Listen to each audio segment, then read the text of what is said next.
എന്നതിനേക്കാളേറെ ഏറ്റവും അറിയാവുന്നവരാണ് നിങ്ങൾ. എങ്ങനെയാണ് ഈ കുട്ടികളെ ധാർമ്മികമായ നിലപാടിലേക്ക് കൊണ്ടുവരിക?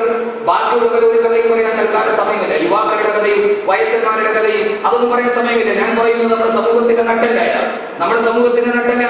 നമ്മുടെ ഈ കുട്ടികളെ, കാരണം തഹാദുൽ കഥവുമായി ഏറ്റവും കൂടുതൽ ബന്ധപ്പെടുന്നത് അവരാണ്. ഈ മുഅല്ലിമീങ്ങളുടെ മുമ്പിലേക്കാണ് ഇവർ കടന്നു വരുന്നത്.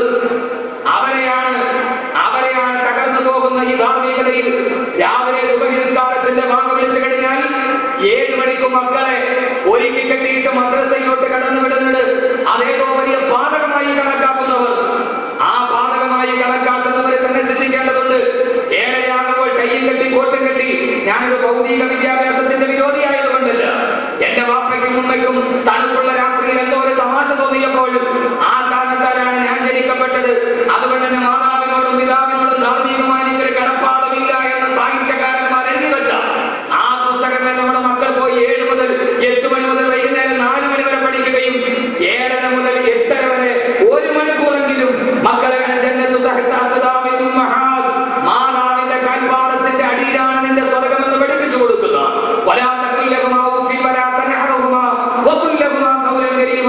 വാർദ്ധക്യബാധിച്ച മാതാപിതാക്കളോട് ചേർന്ന് പോലും പറയരുതേ, അവരോട് നിങ്ങൾ വിരട്ടി സംസാരിക്കരുത് എന്ന് പറയുന്ന ഈ മുഅല്ലിമീങ്ങളുടെ മുമ്പിൽ കൊണ്ടുപോയി വിടാൻ ഭൗതികമായ വളർച്ചയുടെ പേരിൽ മനസ്സുണ്ട് എന്നുവെങ്കിൽ എന്റെ പ്രിയപ്പെട്ട സഹോദരിമാരെ, ഇതല്ല, ഇതിന്റെ അപ്പുറത്തേക്ക്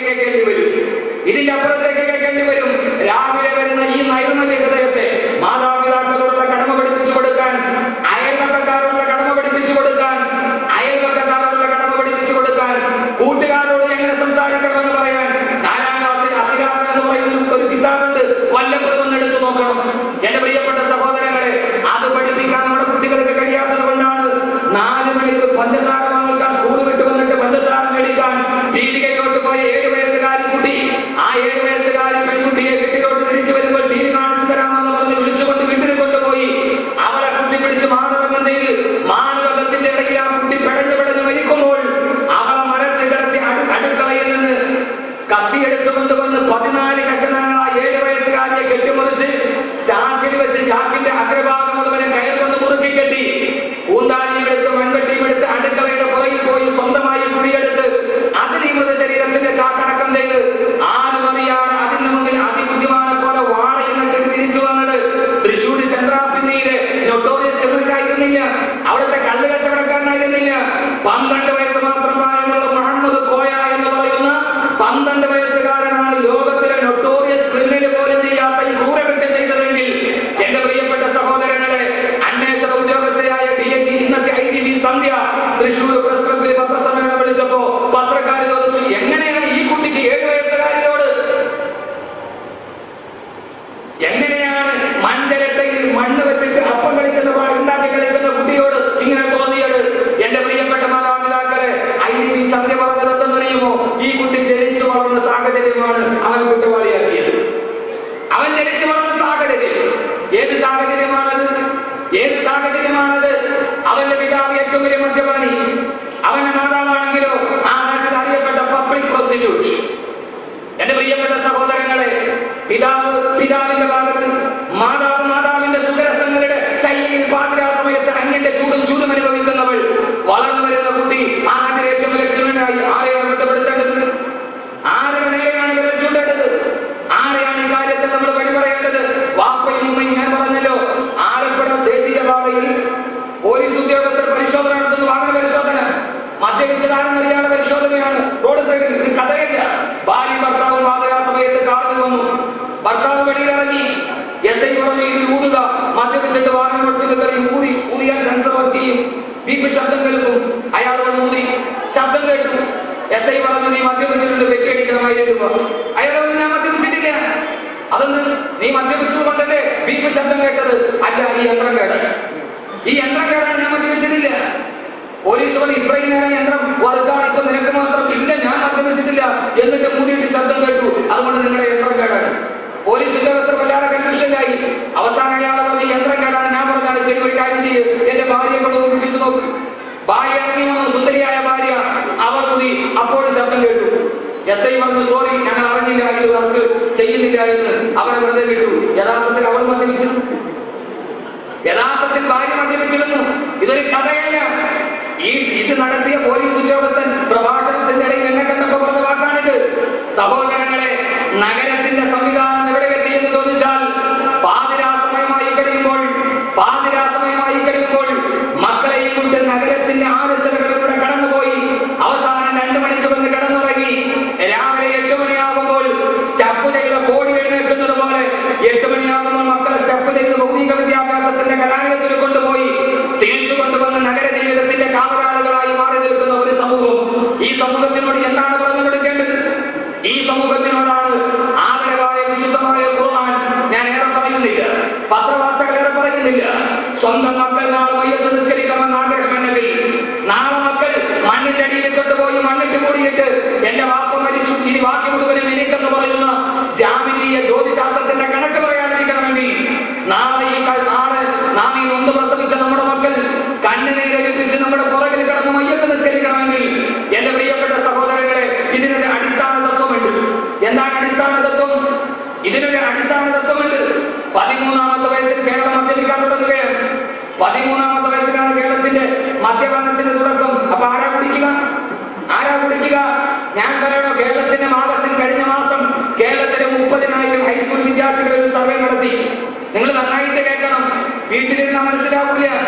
അന്യ പുരുഷന്മാരുടെ കൂടെ പോകുന്ന അന്യ സമുദായത്തിന്റെ പുരുഷന്മാരെ കൈപിടിച്ചു പോകുന്ന പെണ്ണുങ്ങൾ, അതറിഞ്ഞിട്ട് ഏതെങ്കിലും ഇസ്ലാമിക പ്രവർത്തകർ അല്ലെങ്കിൽ ഉപ്പുള്ളവർ ഉമ്മായോട് വിളിച്ചിട്ട് നിങ്ങളുടെ മകളുടെ പോക്ക് അതൊന്ന് സൂക്ഷിക്കണം, അവളെ പറയിടത്ത് കാണുന്നുണ്ട് എന്ന് പറഞ്ഞാൽ എന്റെ മക്കൾ അങ്ങനെ തരില്ല എന്ന് പറഞ്ഞ് അവർക്കെതിരെ വിരടിച്ചുകൊണ്ടുള്ളവർ ഒന്ന് ചിന്തിക്കണം. നിങ്ങൾക്കറിയണമെങ്കിൽ ധാരാളം ആളുകൾ ഞങ്ങൾ ഉമ്മയോട് കപ്പെടുന്നെന്ന് പറഞ്ഞാൽ എന്റെ മോളെ മാത്രമേ നീ കണ്ടുള്ളൂ.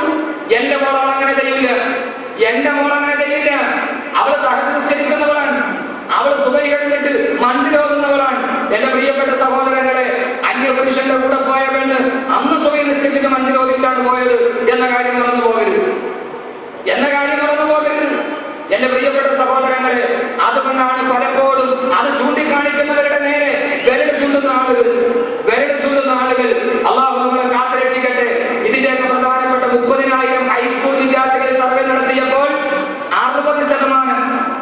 60% പെൺകുട്ടികളും 60% ആൺകുട്ടികളും. ഇത് അഹ്മദ് കബീർ വാക്കവിയുടെ സർവേയല്ല. നിങ്ങൾ 5 നേരം ബാങ്ക് വിളിക്കുമ്പോഴും എടുത്ത് മറിച്ചു നോക്കുന്ന മാഗസിന്റെ സർവേയാണ്. മാഗസിന്റെ പേര് മനസ്സിലായില്ല, നിങ്ങളുടെ പേര് തന്നെ വനിത, അതിന്റെ തന്നെ സർവേയാണ്. ആ സർവേയിലാണ് സഹോദരങ്ങളെ 60% ആൺകുട്ടികളും പെൺകുട്ടികളും ലൈംഗിക ബന്ധം ആസ്വദിച്ചവരാണ് എന്ന് ഞെട്ടിപ്പിക്കുന്ന വാർത്ത കേരളത്തിന്റെ നടുവിലാണ്.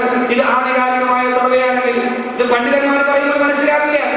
അവരോട് പറയുമ്പോൾ അവര് പുരോഗമനത്തിന്റെ പടിവാതിലടച്ചവർ, സ്കൂൾ വിദ്യാഭ്യാസം തകർത്തവർ. എന്റെ പ്രിയപ്പെട്ട സഹോദരങ്ങളെ, നമുക്ക് അങ്ങനെ ഒരു വാക്യമില്ല, നമുക്കങ്ങനെ ഒരു വാദമില്ല. ഇവിടെയാണ് ഖുർആൻ 2 വിഭാഗം ആളുകൾ പറയുന്നത്. അള്ളാഹു പറയുവാനും കേൾക്കുവാനും അള്ളാഹു തൗഫീഖ് നൽകി അനുഗ്രഹിക്കുമാറാകട്ടെ. മദ്രസ അധ്യാപകന്റെ മുന്നിൽ രാവിലെ മക്കളെ കൊണ്ട് വിട്ടാലോ ആ മക്കളെ എട്ടും തൊട്ടും തിരിയാത്ത മക്കളെ സ്വർഗമുണ്ടെന്ന് പഠിപ്പിച്ചു കൊടുക്കാൻ, നരകമുണ്ടെന്ന് പഠിപ്പിച്ചു കൊടുക്കാൻ, പരലോകത്തെ കുറിച്ച് പഠിപ്പിച്ചു കൊടുക്കാൻ, മാതാപിതാക്കളെ കുറിച്ച് പഠിപ്പിച്ചു കൊടുക്കാൻ, സമൂഹത്തിന്റെ നന്മകളെ കുറിച്ച് പറഞ്ഞു കൊടുക്കാൻ എന്റെ പ്രിയപ്പെട്ട സഹോദരങ്ങളെ തീർച്ചയായും ഒരാളുകൾ വേണം, ഒരുവട്ടം ആളുകൾ വേണം. വൈലോപ്പിള്ളി പറഞ്ഞതുപോലെ വാക്കുകൾ കൂട്ടി ചൊല്ലാൻ വയ്യാത്ത കിടാങ്ങളെ ദീർഘദർശനം ചെയ്യും ദൈവജ്ഞരല്ലോ നിങ്ങൾ. മാമ്പഴം എന്ന കവിതയിൽ വൈലോപ്പിള്ളി പറയുന്നുണ്ട്, എട്ടും തൊട്ടും തിരിയാത്ത കുട്ടികൾക്ക് വിജ്ഞാനം പഠിപ്പിച്ചു കൊടുക്കുന്ന ദൈവജ്ഞാനികളാണ് നിങ്ങളെന്ന് അധ്യാപകരെ കുറിച്ച് പറയുമ്പോൾ ആ അധ്യാപകരാണ് ഈ കാണുന്ന മഹല്ലിമീങ്ങൾ.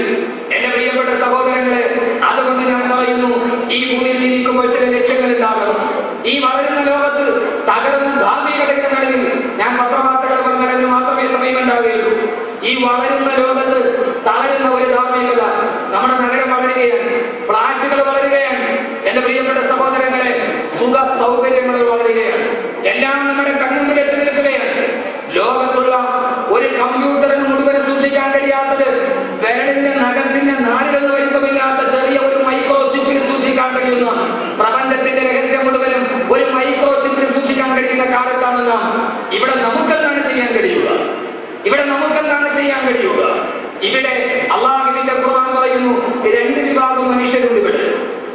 ആ 2 വിഭാഗം മനുഷ്യരിൽ അല്ലാഹുവിന്റെ ഖുർആൻ പറയുന്നത് കേൾക്കുക. ലോകത്തിലെ ഏറ്റവും വലിയ തളരുന്ന ധാർമ്മികതയുടെ നടുവിൽ വളരുന്ന ലോകത്തിന്റെ മുമ്പിൽ അന്ന് ലോകമേറെ വളർന്നിരുന്നു. സാഹിത്യ തമ്പുരാക്കന്മാരുടെ ലോകം മേരി ഷെല്ലിയെക്കാളേറെ, ഹെലൻ കെല്ലറെക്കാളേറെ, ഷേക്സ്പിയറിനെക്കാളേറെ, വിക്ടർ ഹ്യൂഗോയെക്കാളേറെ, ലോകത്തിലെ ഏറ്റവും വലിയ സാഹിത്യ സമ്രാട്ടുകളെക്കാൾ വരുന്ന സാഹിത്യ ഭംഗിയുള്ള കവിതകൾ എഴുതി കൈവാലയത്തിന്റെ മുറ്റത്ത് കൈവാലയത്തിന്റെ വാതിലിൽ തൂക്കിയിട്ടിരുന്ന ലോകത്തിലെ ഏറ്റവും വലിയ സാഹിത്യത്തിൽ വളർന്നുപോയ ഒരു ലോകം. ആ ലോകത്തിന്റെ നടുവിലാണ് ഏറ്റവും വലിയ തളരുന്ന ധാർമ്മികതയുണ്ടായത്. എന്റെ പ്രിയപ്പെട്ട സഹോദരങ്ങളെ, ഒന്ന് നിങ്ങൾ ചിന്തിച്ചു നോക്ക്. അത്രത്തോളം ധാർമ്മികത നഷ്ടപ്പെട്ടു പോയ സമീപമല്ല. ആ കാലഘട്ടത്തെ കുറിച്ച് ചരിത്രകാരന്മാർ പറയുന്നത് ഡാർക്ക് ഏജ്, ഇരുണ്ട യുഗമെന്നാണ്.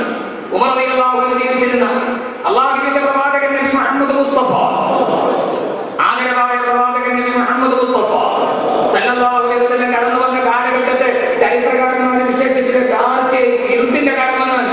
എന്താണ് വെളിച്ചമുണ്ടായിരുന്നില്ലേ? എന്തേ കാലഘട്ടത്തിൽ വെളിച്ചമുണ്ടായിരുന്നില്ലേ? സൂര്യന്റെ വെളിച്ചം ഇതിനേക്കാൾ ഏറെ ഉണ്ടായിരുന്നു, ചന്ദ്രന്റെ വെളിച്ചം ഇതിനേക്കാൾ ഏറെ ഉണ്ടായിരുന്നു. പക്ഷെ ആ കാലഘട്ടത്തിൽ ജീവിച്ചിരുന്ന മനുഷ്യരുടെ ഹൃദയത്തിന് വെളിച്ചമുണ്ടായിരുന്നില്ല. അതുകൊണ്ടാണ് ആ കാലഘട്ടത്തെ ഇരുണ്ട യുഗം എന്ന് ചരിത്രകാരന്മാർ പറയാൻ കാരണം. റോഡിന്റെ നടപ്പാതയിലൂടെ നടന്നു പോകുന്ന മനുഷ്യന്റെ മടിശീലയുടെ വലിപ്പം കാണുമ്പോൾ പിടിച്ചു നിർത്തിയിട്ട് കഴുത്തറുത്തിട്ട് അവന്റെ മടിശീലയിലെ പണം പൊട്ടിച്ചു പോയ കാട്ടാളന്മാർ, ആ കാട്ടാളന്മാർ വിശുദ്ധമായ ഖുർആന്റെ ഇഖ്റ എന്ന ആയത്തോതിയപ്പോൾ, ആയത്തവരുടെ ഹൃദയത്തിൽ ഇറങ്ങിയപ്പോൾ, പാതിരാ സമയത്ത് സക്കാത്തിന്റെയും സദഖയുടെയും പൈസ കൈപിടിച്ചിട്ട് പാവപ്പെട്ടവർ ഉറങ്ങുന്നത് കാത്തവരുടെ വീടിന് മുമ്പിൽ കാത്തു നിൽക്കുന്ന ആളുകളായി മാറി. അങ്ങനെ ഒരു മാറ്റം അവർക്കുണ്ടായി. ആ ധാർമ്മികതയിൽ അവർക്ക് തളർന്നുപോയ ധാർമ്മികതയിൽ ഞാൻ പറഞ്ഞ മനസ്സിലായില്ല. അള്ളാഹുവിന്റെ റസൂൽ വരുന്ന കാലഘട്ടത്തിലെ ജനങ്ങൾ റോഡിലൂടെ നടന്നു പോകുന്നവന്റെ മടിശീലയുടെ കരം കണ്ടാൽ അവനെ പിടിച്ചെടുത്ത് കഴുത്തറുത്തിയിട്ട് അവന്റെ മടിശീലയിൽ പണം പൊട്ടിച്ചു കൊണ്ടുപോയിരുന്നു. നിങ്ങൾക്കറിയില്ലേ, മക്കയിൽ നിന്ന് ശാമിലോട്ട് കച്ചവടക്കാർ പോകുന്ന ഇടയിൽ പർവ്വതത്തിന്റെ പുറകിൽ കുത്തിയിരുന്നിട്ട് പോകുന്നവനെ പിടിച്ച് മടിശീലയിലെ പണം പൊട്ടിച്ച ഒരു ചെറുപ്പക്കാരനുണ്ടായിരുന്നു, അബൂദർ. ഗിഫാർ ഗോത്രത്തിന്റെ തലവൻ അബൂദറാണ്. പിന്നീട് അബൂദർ ഈ സ്വർഗത്തിലാണെന്ന് അല്ലാഹുവിന്റെ റസൂൽ നേരിട്ട് കൈകൊട്ടി പറഞ്ഞ സയ്യിദുനാ അബൂദർ ഗിഫാരി റളിയല്ലാഹു അൻഹു പറയുന്നത്. ആ ചെറുപ്പക്കാരന്റെ പഴയകാല ജീവിതം നാട്ടിലെ ഏറ്റവും വലിയ പള്ളക്കാരൻ, ആ നാട്ടിലെ കഴുത്തറത്ത നൊട്ടോറിയസ് ക്രിമിനൽ. അവരാരായി മാറിയെന്നറിയുമോ?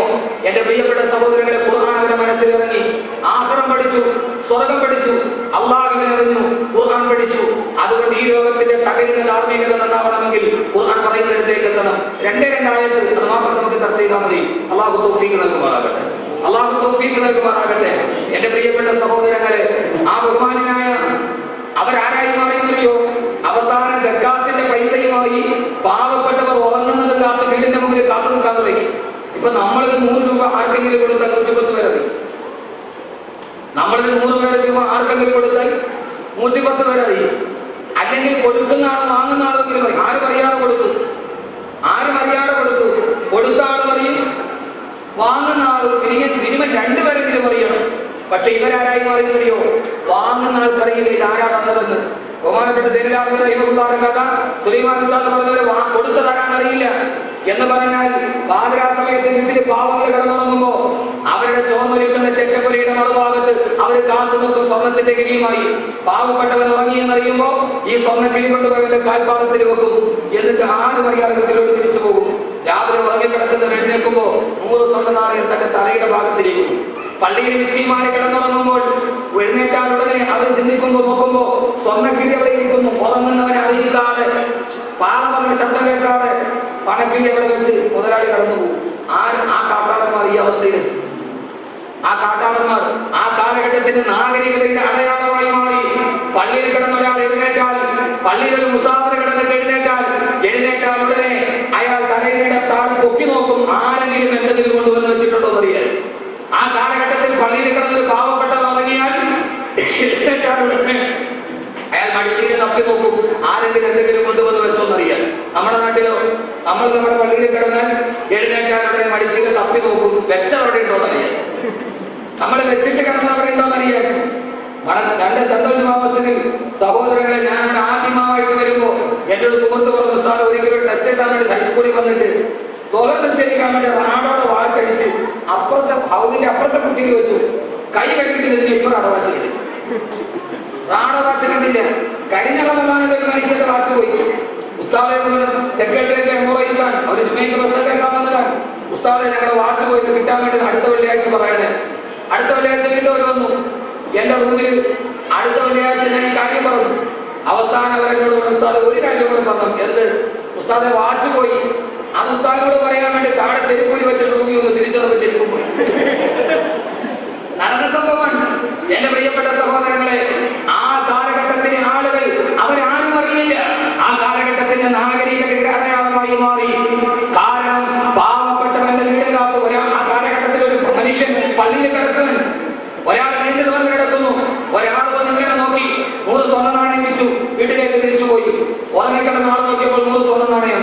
വലിയ ആഗ്രഹത്തോടെ എണ്ണി നോക്കി വീട്ടിൽ പോയപ്പോ വാപ്പ ഇങ്ങനെ കസേരയിൽ ചാരി കിടക്കുകയാണ്.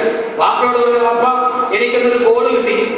ഉറങ്ങി കഴിഞ്ഞപ്പോൾ 100 സ്വർണ്ണ നാണയം തലയുടെ ഭാഗത്ത്. ആ സമയത്ത് വാപ്പ ചോദിച്ചു, എടാ പകയ അത് നീ ആയിരുന്നു വെച്ചത്? വാപ്പയാണ്. മകനാണെന്ന് പോലും നോക്കിയില്ല, അറിഞ്ഞില്ല. കാരണം ശബ്ദം കേട്ടാൽ ഉറങ്ങിക്കിടക്കുന്ന എഴുന്നേക്കും. അവർ രണ്ടുപേരും തമ്മിൽ തർക്കമായി. നീയാണെന്ന് പറഞ്ഞാൽ ഞാൻ തരുമായിരുന്നില്ല, പൈസ തിരിച്ചതാ. അവസാന തർക്കമില്ല. അള്ളാഹുവിന്റെ റസൂലിന്റെ അടുക്കലെത്തി. റസൂലുള്ളാഹി കുഞ്ഞിനിയോട് പറഞ്ഞു, വാപ്പയോട് വലക്കം ആഴ്ത്ത കൊടുത്തതിന്റെ പ്രതിഫലം നിനക്കുണ്ട്. മകനോട് പറഞ്ഞു, വലക്കം ആസത്ത എടുത്ത പ്രതിഫലം നിനക്ക് വേണ്ടി. രണ്ടുപേരെയും പറഞ്ഞു വിട്ടു. ആരായിരുന്നു സഹോദരങ്ങളെ ഇവർ? രക്തക്കൊതിപ്പുണ്ട, രക്തക്കലിപ്പുണ്ട, മദ്യപാനത്തിന്റെയും വ്യഭിചാരത്തിന്റെയും ഏറ്റവും വലിയ അധപതനത്തിന്റെ അധമഭാവതലങ്ങളിലോട്ട് കടന്നുപോയ 6-ാം നൂറ്റാണ്ടിലെ കാത്തറവികളുടെ മനസ്സിന്റെ ഇടയിലേക്ക് ഇഖ്റ എന്ന് പറയുന്ന ഖുർആന്റെ വാക്കുകളിലേപ്പോ നിങ്ങൾ ഇങ്ങനെ ജീവിക്കേണ്ടവരല്ല, ഈ ഭൗതിക ലോകം കൊണ്ട് തൃപ്തിപ്പെടേണ്ടവരല്ല. അള്ളാഹുവിന്റെ പരലോകത്ത് നിങ്ങൾ ഹാജരാക്കപ്പെടുമെന്ന പരലോകത്തിന്റെ സുവിശേഷം അറിയിക്കപ്പെട്ടപ്പോൾ ആ തകരുന്ന ധാർമ്മികതയുടെ നടുവിൽ സാഹിത്യ തമ്പുരാക്കന്മാരുടെ വളരുന്ന ലോകത്തിന്റെ മുമ്പിൽ, തകരുന്ന ധാർമ്മികതയുടെ മുമ്പിൽ അവരെത്രത്തോളമായി മാറിയെങ്കിൽ ആ സമൂഹത്തിനോടാണ് അള്ളാഹുവിന്റെ ഖുർആൻ പറഞ്ഞത്, ഈ ലോകത്തിൽ 2 വിഭാഗം ആളുകളാണ് ലോകത്തുള്ളത്. അവരാരെന്നറിയുമോ?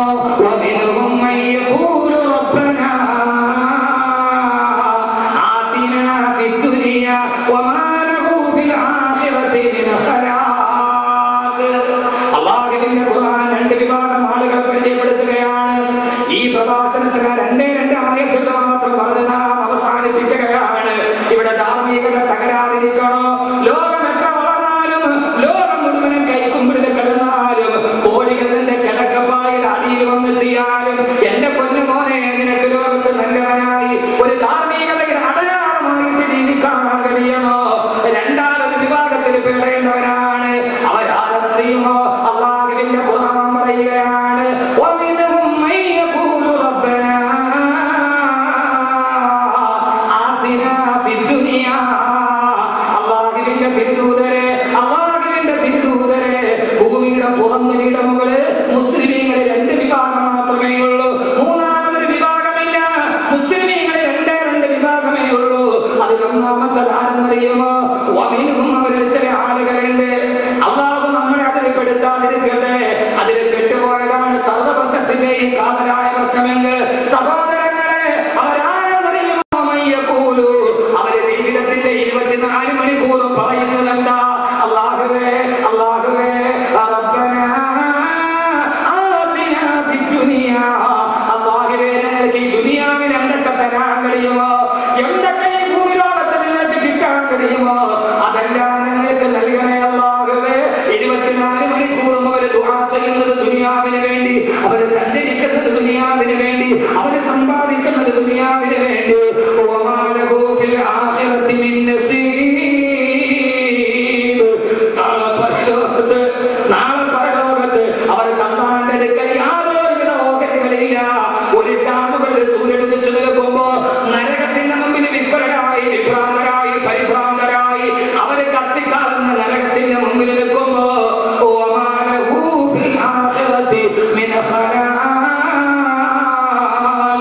അവര് പരലോകത്തെ കുറിച്ച് ജീവിതത്തിൽ ചിന്തിക്കാത്തവരാ.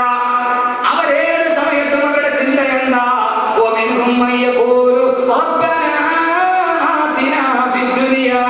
എന്ത് കിട്ടിയാലും ദുനിയാവിന് തരണേ തമ്പുരാനെ. അള്ളാഹു അതിന് മാറ്റി നിർത്തട്ടെ. ഈ ആയത്ത് കഴിഞ്ഞിട്ടൊരു വിഭാഗമുണ്ട്. അത് കഴിഞ്ഞ് 2 ആയത്ത് കഴിഞ്ഞിട്ട് അള്ളാഹു വേറെ 2 വിഭാഗത്തെ പറയുന്നുണ്ട്. എല്ലാവരും പറയാനുള്ള സമയമില്ല. ഇൻഷാല്ലാഹ് പെട്ടെന്ന് നമുക്ക് അവസാനിപ്പിക്കണം. രണ്ടേ രണ്ട് വിഭാഗം. ഒന്നെന്താ, ദുനിയാവിൽ എന്ത് വേണമെങ്കിലും കിട്ടണം. അവരല്ല. ഇത് ആരെ കുറിച്ച്? ഇത് കാഫിറുകളെ കുറിച്ചല്ലല്ലോ, ഇത് അവിശ്വാസികളെ കുറിച്ചിട്ടല്ലോ. ആണോ? ഇത് അവിശ്വാസികളെ കുറിച്ചിട്ടാണോ? അല്ലല്ലോ. അവിടെ ഇവിടെ പറഞ്ഞു മിനുക്കുമ്മയ്യക്കൂറ് റബ്ബന, അവര് വിളിക്കുന്നത് റബ്ബന തന്നെയാണ്, അല്ലാതെ കർത്താവെന്നല്ല, ഭഗവാനല്ലോ. റബ്ബന റബ്ബന, ഞങ്ങളുടെ രക്ഷിതാവേ. അപ്പൊ ഏത് വിഭാഗത്തെ കുറിച്ചിട്ടാണ്? സഹോദരങ്ങളെ, സഹോദരിമാരെ, ഇത് പർദ്ദയിട്ടവരെ കുറിച്ചാണ്, ഇത് തൊപ്പിയിട്ടവരെ കുറിച്ചാണ്, ഇത് ദാടി വെച്ചവരെ കുറിച്ചാണ്. അടയാളങ്ങളുടെ ചിന്ത എന്താ? റബ്ബന ആതിനാ ഫിദ്ദുനിയാ, അല്ലാഹുവേ ഈ ദുനിയാവിൽ ഞങ്ങൾക്ക് എന്തൊക്കെ തരാമോ അതെല്ലാം നീ ഞങ്ങൾക്ക് നൽകി അനുഗ്രഹിക്കണേ തമ്പുരാനെ. അല്ലാഹുവേ മക്കൾ MBBS ആകണം, മക്കൾ എഞ്ചിനീയർ ആവണം, അതെവിടെ മതി? ദുനിയാവിൽ മതി. അവൻ ഹാഫിളാവണോ? വേണ്ട. അവൻ ആര്യമാകണോ? വേണ്ട. അവർക്ക് കിട്ടുന്നുണ്ടോ? ദുനിയാവിൽ മതി. ഞാൻ പലപ്പോഴും പറയാറുണ്ട്, നമ്മൾ ആഗ്രഹത്തിൽ മിശിക്ക് കാണിക്കുന്നവരാണ്. കാരണം ഒരു മുസ്ലിം മാതാപിതാക്കളുടെ ചിന്ത എന്താ? എന്റെ മോൻ ഡോക്ടർ ആവണം, എഞ്ചിനീയർ ആവണം. യഥാർത്ഥത്തിൽ അതുകൊണ്ട് എന്താക്കണം? ഡോക്ടറായിട്ട് MBBS എടുത്താൽ MD എടുക്കണമെങ്കിൽ 2 കോടി രൂപ വേണം.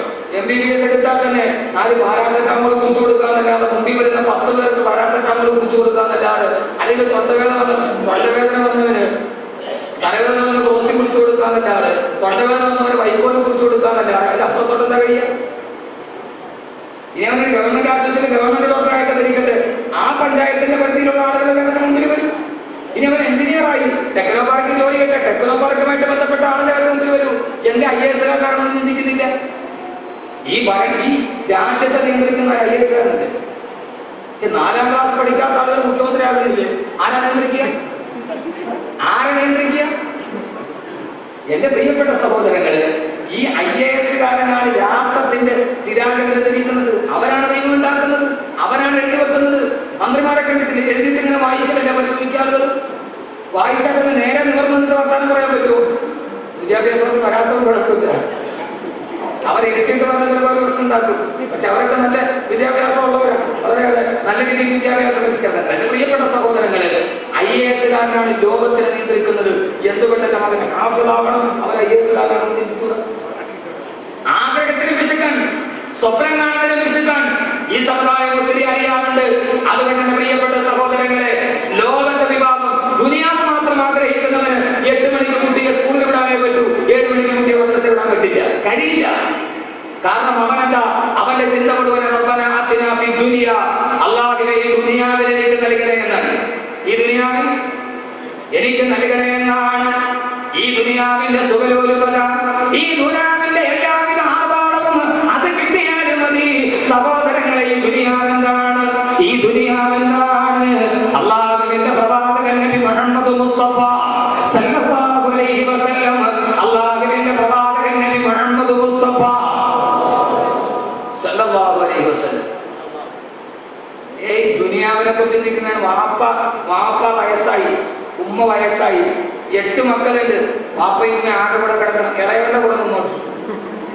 1000 രൂപ വാപ്പയ്ക്ക് വേണ്ടി മുതൽ മുടക്കിയാൽ അതിൽ നിന്ന് എന്ത് തിരിച്ച് ഇങ്ങോട്ട് ഇൻകം എന്ത് കിട്ടും? അത് ദുനിയാവിനെ കുറിച്ച് ചിന്തിക്കുന്നവൻ ചിന്തിക്കൂ.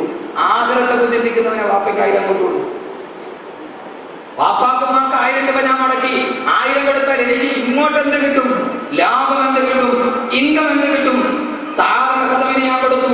എന്റെ പ്രിയപ്പെട്ട സഹോദരങ്ങളെ, സഫറുല്ലാ സാഹിബിന് കൊടുത്ത പൈസ വേറെടുത്ത് നിക്ഷേപിച്ചാൽ വൈകുന്നേരം തിരിച്ചു കിട്ടും, അല്ലെങ്കിൽ അടുത്ത മാസം തിരിച്ചു കിട്ടും. പക്ഷെ ഇവിടെ കൊടുത്തതിന് തിരിച്ചെന്ന് കിട്ടുമെന്ന് ചോദിച്ചാൽ അത് ആഗ്രഹത്തെ ചൂണ്ടിക്കാണിച്ചിട്ട് പറയാൻ പറ്റൂ. അപ്പൊ അദ്ദേഹം റബ്ബനാ ആതിനാ ഫിദ്ദുനിയാ എന്ന് പറഞ്ഞ ആളല്ല. അങ്ങനെ ആവാൻ കഴിയണമെങ്കിൽ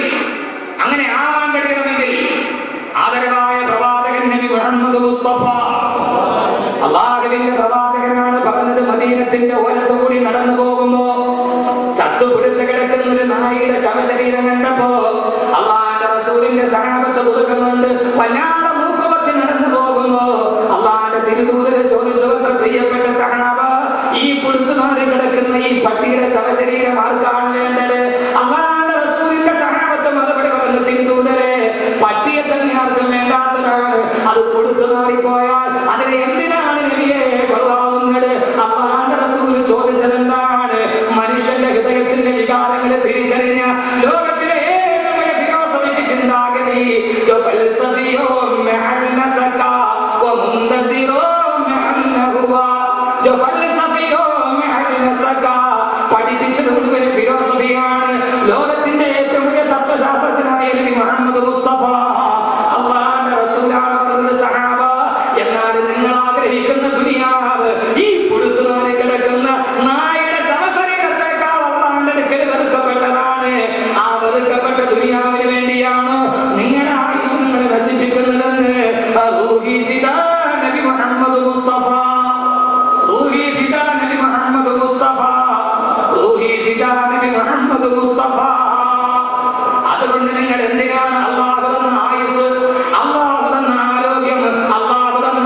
മതിയാക്കരുത്.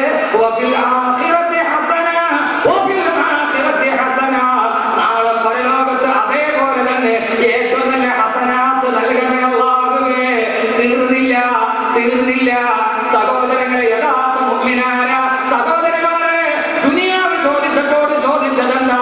ഈ ദുനിയാവിലെ നന്മകൾ എനിക്ക് തരണം, ഈ ദുനിയാവിന്റെ വിപത്തുകൾ മാറ്റണമെന്ന് അവിടെ ദുആയില്ല. പക്ഷെ ആഖിറത്തെ കുറിച്ച് ചോദിച്ചപ്പോ അല്ലാഹുവേ വഖിനാ അദാബന്നാർ. നാളെ ആഖിറത്തിലെ ഹസനത്ത് തന്നാ മാത്രം പോരാ, കത്തിക്കാവുന്ന നരകത്തിൽ നിന്ന് ഞങ്ങളെ നീ കാത്തുരക്ഷിക്കണേ തമ്പുരാനെ എന്ന് അവരല്ലാഹുവോട് ദുനിയാവിൽ നിന്ന് ചിന്തിക്കുന്നവരാണെന്ന് ആദരവായ പ്രവാചക അല്ലാഹുവിന്റെ വിശുദ്ധ ഖുർആൻ അല്ലാഹു നമ്മുടെ കൂട്ടത്തിൽ പെടുത്തട്ടെ. ആഖിറ മാത്രമല്ല, ദുനിയാവിൽ വേണം നല്ലത്. ദുനിയാവില്ലാതെ പറ്റുമോ? ദുനിയാവുണ്ടാവണം. ദുനിയാവ് കൃഷി സ്ഥലമാണ്. ഇവിടെ കൃഷി ചെയ്താലേ ആഖിറത്തിൽ കൊയ്യാൻ പറ്റും. ദുനിയാവില്ലാതെ ആഖിറം നേടാൻ അല്ലാഹു പറഞ്ഞല്ലോ ദുനിയാവുണ്ടാവണം. ആ ദുനിയാവിന്റെ കാര്യം ഹസനത്തായിട്ട് തന്നെ നടക്കണം. ദുനിയാവിന്റെ കാര്യമായിട്ട് നടക്കണം. മാസം 1500 ഉസ്താദിന് ശമ്പളം കൊടുത്ത് ഉസ്താദെ ബറക്കത്തുണ്ടാകുന്നത് ദുനിയാവിൽ പറ്റില്ല. 10 കിലോ അരി മേടിച്ചിട്ട് 100. അതിന് ദുനിയാവിന്റെ ഹസനത്തിന് ആവശ്യമുള്ളത് തന്നെ വേണം. ആഖിറത്തിന്റെ ഹസനത്ത് അങ്ങനെയല്ല. അല്ലാഹു സുബ്ഹാനഹു വ തആല അങ്ങനെ ചിന്തിക്കാൻ തൗഫീഖ് നൽകട്ടെ. അങ്ങനെ ചിന്തിച്ചാലേ തആമുൽക്കൽ എന്താണെന്ന് മനസ്സിലാവും. അങ്ങനെ ചിന്തിച്ചാലേ ഇതിന്റെ വില എന്തെന്ന് മനസ്സിലാവൂ. എന്റെ പ്രിയപ്പെട്ട സഹോദരങ്ങളെ, ദുനിയാവിൽ ആകെ 6 വിഭാഗം ആളുകളുണ്ട്.